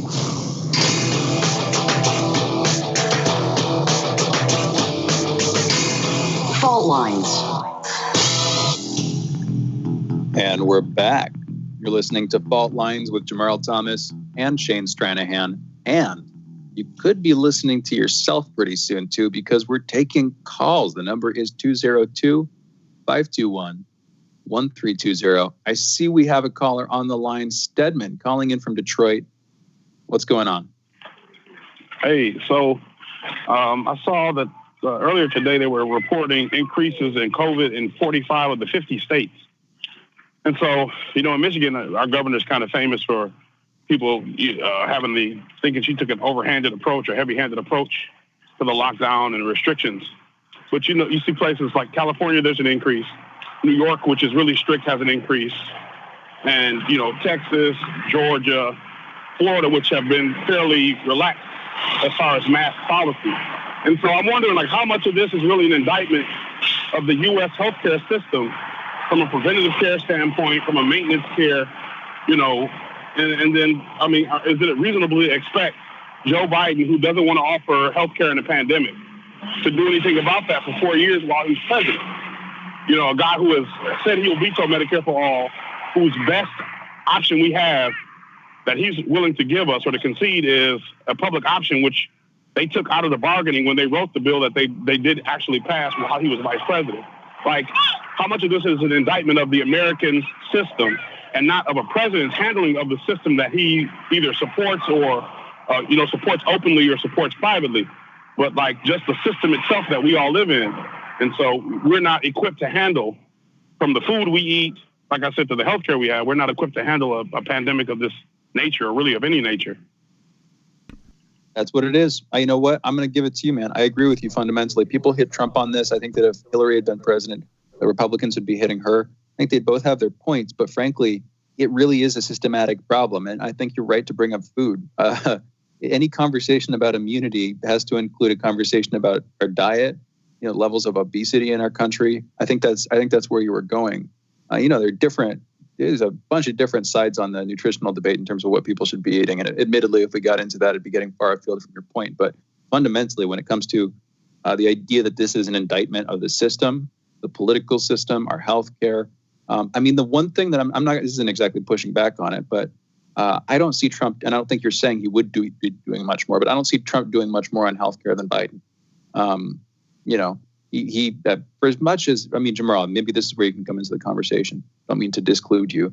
Assuming the Obamacare question goes before the Supreme Court and it becomes a matter of great dispute, I don't think what the downside of what's going to happen is going to be nearly as apocalyptic as some Democrats think it will. It's just going to take a bunch of time and attention, in another protracted, deeply entrenched political dispute, another one of these things that wastes time and takes politicians' time and occupies the public's attention. I don't think the downsides will be nearly as bad as a lot of people are fearing, but I don't think the upsides will be nearly as good as some people may hope of reconsidering that stuff, because systemically, there are so many bottlenecks and so many different stagnant sectors that, any real overhaul, any strong attempt at reform is going to be hobbled from the start. But Jamarl, what's your take? Our healthcare system is a business like any other business. It's for profit. And that goes all the way, cascades down either to the food that we eat. McDonald's, Burger King, Wendy's, all of these companies have a financial interest in ensuring that kids are addicted to their foods. So when they grow up in life, they would still have this fond memory of eating that hamburger or eating that chicken sandwich with all of those calories, salt, fat, and whatever process that they use to make it for the rest of their life. It is in their financial interest to get you to eat that horrible food. The sugar industry, same thing. It is in their financial interest, and they get tons of subsidies. So when you're eating that hot dog and you're wondering why this hot dog tastes a little bit better than that hot dog, and you find out that this hot dog has sugar in it, and because it has sugar in it, because your brain recognizes it, even if you don't necessarily know it's in it. I'm making the point that your foods that you eat, it's incentivized to have you to eat more, or incentivized to have you to eat something that is not that great. However, at the very least, it tastes good. And I'm making the point that if we're talking anything about diet and people being unhealthy, you have to also start there. From the standpoint of the medical industry, yeah, you can hit the medicine, but you can't take it away from the president. I mean, there is this thing that the president, it goes downstream. The president has the capability of ensuring that the supplies and all of those things are available. So I don't think you can take it out of Trump's hands, even though it's a fair point to say maybe this is something to do with the medical establishment and the fact that it's for profit as opposed to being for health. So, I mean, for God's sake, 2008? I mean, it's 16 or 14 years later and we're still talking about healthcare. I mean, for God's sake. I know, I hear you. That part's frustrating, but we've got to, I don't know, we could have this dispute every day. Well, it's not, believe it or not, this is not a capitalism, socialism dispute. This is, what do you want? Or there are literal outcomes, logical outcomes, just from having a system that is for profit. I don't think that's even controversial. It's like if I have 5 fingers, there's an outcome for me having 5 fingers versus 3. Here's where I disagree. Each of those systems is for profit. It just depends on exactly who's profiting. And frankly, we're living with the merger of socialism and capitalism with heavy regulation, overdeveloped bureaucracies, and yes, you're right, an overwhelming umbrella narrative and a genuine pursuit of profit on the high level in terms of corporate stakeholders and such. But even if you didn't have that, say you had a government-run program with I'll paint it in a sort of neutral terms, with a decently well-run but slightly overexpanded bureaucracy over time, and that's just a fair portrayal of what tends to happen when you develop these organizations. You get a kind of larger bureaucracy that works decently well. It does what it needs to do, but it's a little bit slow. It's a little bit potentially corrupt in some corners, but even then, maybe not too much. What tends to happen with that is that over time, it inevitably gets worse. And what you want from capitalism, frankly, is competition. You want some opportunity for the systems that are getting worse to get outmoded, outcompeted, and ultimately beat out by, something that's better. And right now we're living in the horrifying merger of the worst qualities of both of those, at least ostensibly opposed systems of economic, of the economy. And frankly, of ideas about how our society is supposed to run. Or what you get is an overdeveloped bureaucracy that isn't competing and that is driven by a profit motive. It's not driven by what's in the best interest of people, but that's driven by the best interest, that's in the best interest of the bureaucracy and of certain stakeholders too. It's like the profit motive in itself isn't a horrible thing if you have some competition, because then ideally people have a choice. They can choose to not go with this company that's screwing them over. They can choose to go with another company. I mean, maybe a more developed way to have this conversation is to be like, okay, in what cases does competition make sense? Where should we allow competition for the provision of certain services? Or where, in what areas of our society does it not make sense? Should companies be competing to give us water? Probably not. I mean, we allow that when we're buying bottled water, for instance. But if it's a basic utility, if you're going to take something as a basic utility, there's a certain degree of social consensus that we come to. And I think you might see my point here, where I agree. Like the socialism capitalism debate as such is outdated. Yes. I think what we should come to is something a little bit more contextual. Like, okay, in this case, competition breeds these incentives, and that gets screwy. Yes. Or in this case, you need regulation. Yes. You really want regulation. And, you know, where are we going to apply these things? And I think if we were to get there, we'd be a little, not you and I, but maybe sometimes, we'd be a little bit less heated. Well, I mean, that's what I was going to tell you. I mean, what I was going to say in this is, it depends on the section of the economy. Like, I don't want competition like this in healthcare. At the very least, not from the standpoint of, you know, this guy has cancer. How much is it going to cost? And then he goes shopping around for another hospital. That's not going to happen. I mean, usually what happens is, I'm in pain, I have an injury, fix me. And so the question becomes, do we really want these guys competing from the standpoint of healthcare? My answer to that is no. I'm perfectly okay with a government-run healthcare system. From the standpoint of bureaucracy, well, anywhere you are is where you're at. I don't necessarily want the bureaucracy. That's not what I push for. I'm pushing for this notion that Medicare for all, I think, had an overhead of less than like 5%. I don't even think it was that much compared to the 30% or whatever that these guys are making. No, healthcare should be about healthcare. Now, if we're talking about building an iPhone, then yes, I don't want the government building iPhones. I don't want the government building pencils. You know, I don't need the government building tennis shoes. But if you're talking about main services like rail or electricity or those things should be under public control. Then the question becomes, what does it mean by public control? Because that doesn't necessarily mean a government doing it. It could be something like a post office where it's a thing unto itself. So, you know, I don't. And also, there's like technology. There are questions about R&D and which agent's supposed to do that, and that gets complicated. I think by and large we can agree on this stuff. I think we agree. I mean, I hate it when it goes to, okay, this is socialism versus capitalism, because that's not the way I think of it in my head. In my head, I think of it as you have a service. You have a problem in your society. You need to fix it. How do you do it? And what's the most efficacious, what's the way to do it in the most, the straightforward way? That's the way I process it. Whether that's technology, whatever it is. The socialism, capitalism argument may erupt from that because of the way people frame it, but that's not the way I see it in my head. When you start talking about the profit motive, I'm like, wait. I want to. Every time you start talking about the profit motive, because the profit motive matters. I'm like, because it's the software. It's the thing that drives the behavior of the individual. Oh man, we're getting back into it. We've got Brave on the line. Let's go to Brave. Let's just straight up. I don't mean to get back into it. Brave calling in from Atlanta. You're on the line. What's going on? What's going on, guys? There's not much time left, so I think you guys should do. I would love it if you guys did a full segment of taking calls, but not just calls. Just these conversations you guys get into disputes back and forth. Not disputes, these I guess debates back and forth. The phone line.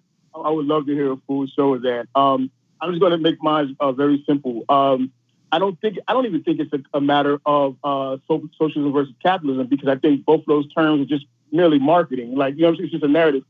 None of that stuff is real, as you guys say on the show. I think we really got to change our perspective in how we look at it.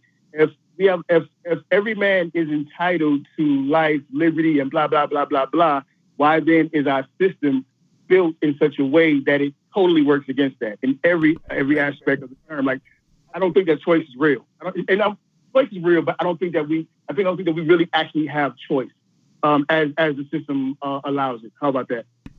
Well, unless you have cash. If you have cash, you have a choice. If you don't, not so much. I mean, keep in mind, in our system, you're free only if you have the economic means to be free. And it's like, yes, I respect that you are a person, you know, despite your color. However, you're still going to die on the street without health care because you can't afford it. It's that type of weirdness. What do you think about that, Shane? I mean, we got like 30 seconds. So he didn't give us a huge amount of time. Yeah, let's. I'll be very, very quick here. There's no real resolution to that problem in the current society we live in. If you want freedom, you got to find it either in your head or in your own private life, your own private community, something like that you develop. Because ultimately, if you're going to work for a company, if you're going to work for a corporation, if the value of your life amounts to the amount of money you make, you're not going to be free. Yeah. With that, we're closing the show out. We're going to be back tomorrow. You've been listening to Fault Lines with Thomas and Stranahan. Have a good day, folks. See you tomorrow.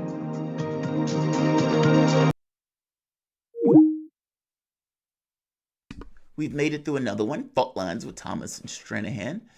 We had a few technical glitches in the morning, but we were able to work that out, and we were able to finish strong.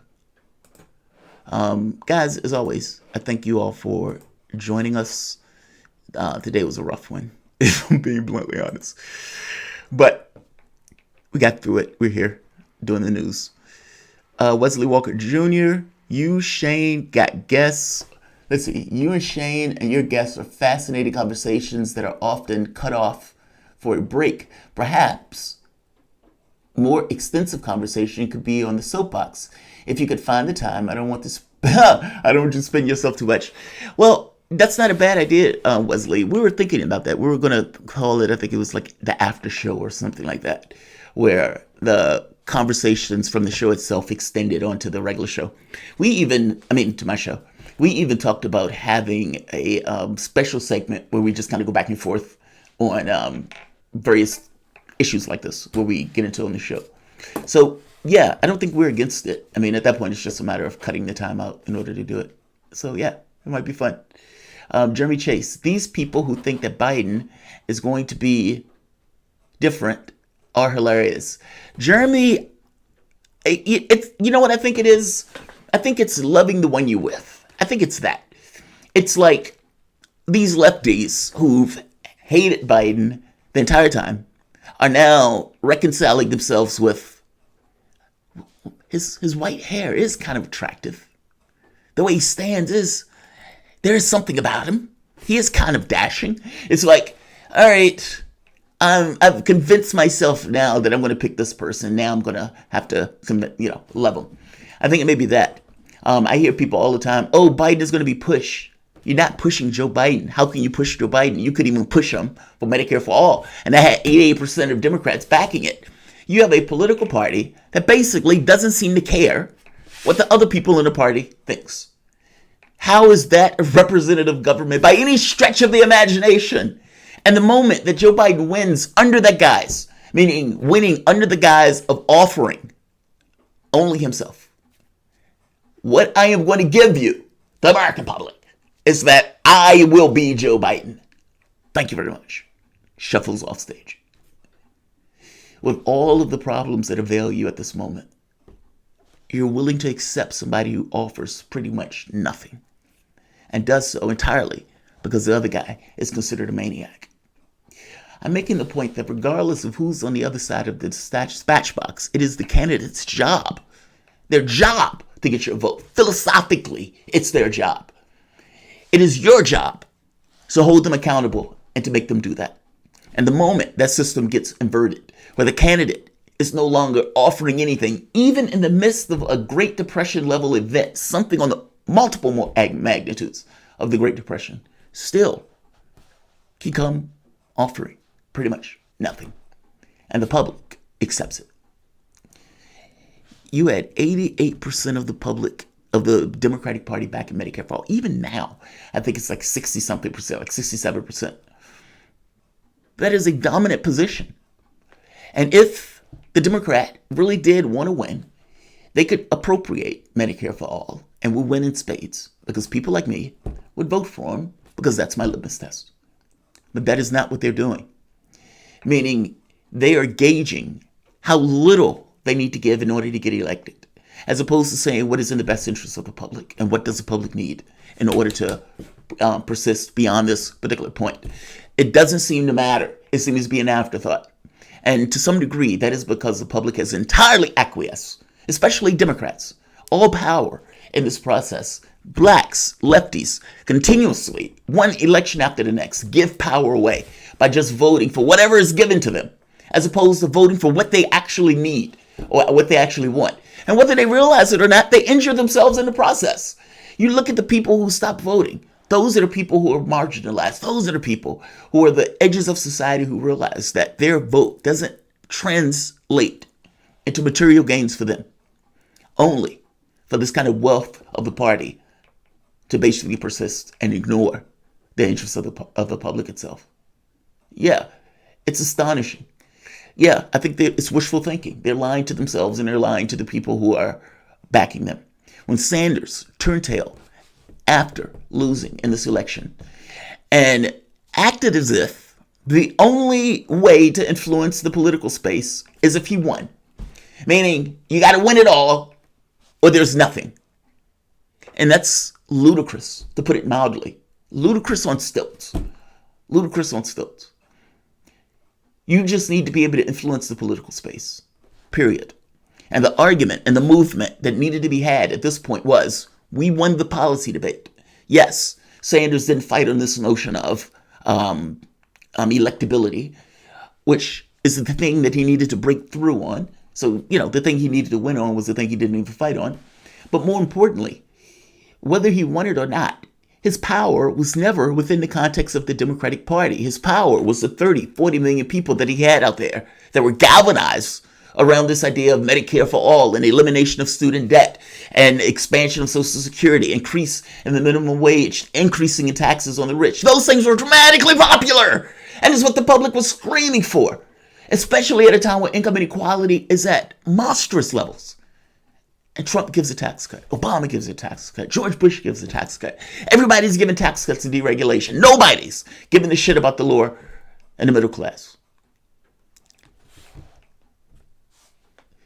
In real terms, not having accountability in our political space is what allowed our political space to get away from us. And at this moment, where you have all of these things that avail us, all of these people being thrown out of their homes, and you get a political device that in no way is attentive to that. And I find it to be astonishing. At the end of the day, the only way for anyone in our political space to get power, especially after Sanders' loss, would have been to look at those millions of people and say, you get our vote when you represent our interests. And all of those 30 million people who want and need Medicare for all, because there are over 8 million people that are infected with this virus. Those people, that's who I'm standing up for. You get our vote when you represent our interests. You either appropriate this or you lose. And there's 30 million people that are going to be there to ensure that you do so. Now, that is dramatic politics, but that's dramatic politics fighting for a particular cause in the same way that Martin Luther King was fighting for civil rights. Yes. Your goal is not to get a particular party elected. Your goal is to get those accomplished. And the leverage that you will by having 20, 30 million people backing you, and you making that statement, AOC making that statement, every progressive news network making that statement, followed by, if the Democratic Party really does indeed want to lose to Trump as opposed to appropriating this policy, then they need to explain that to the American public.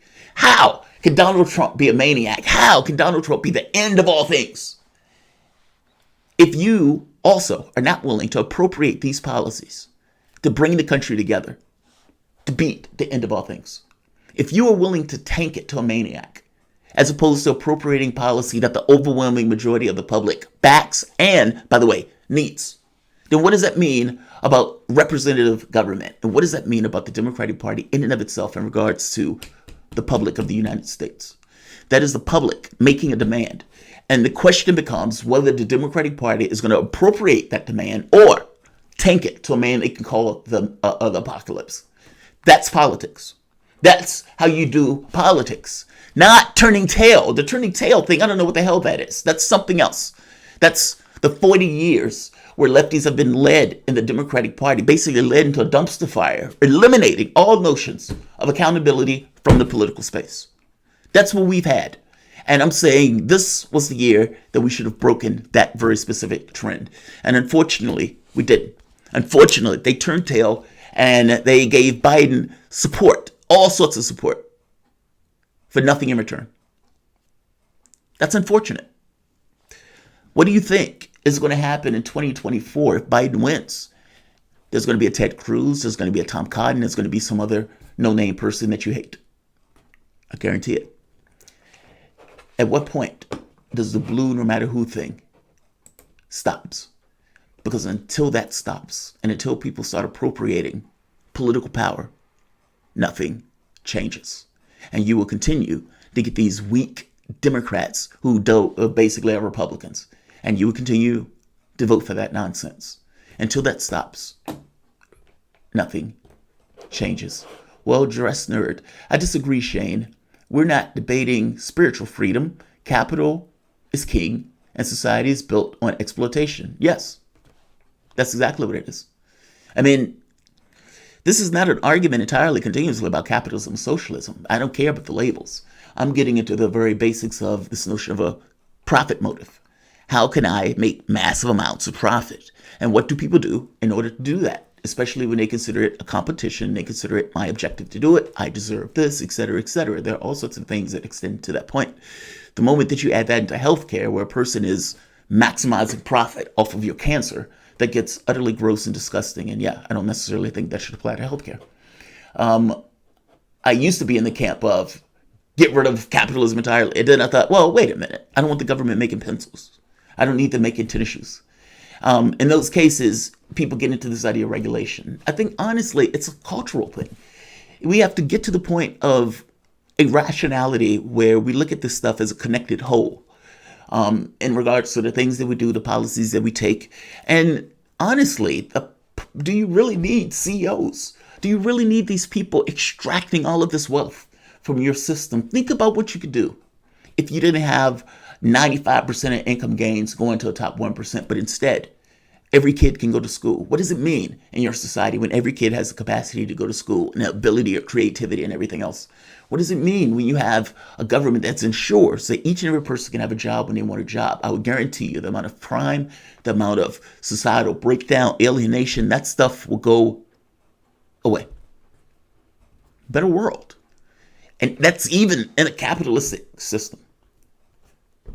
I'll end this here because at this point, I'm just annoying myself.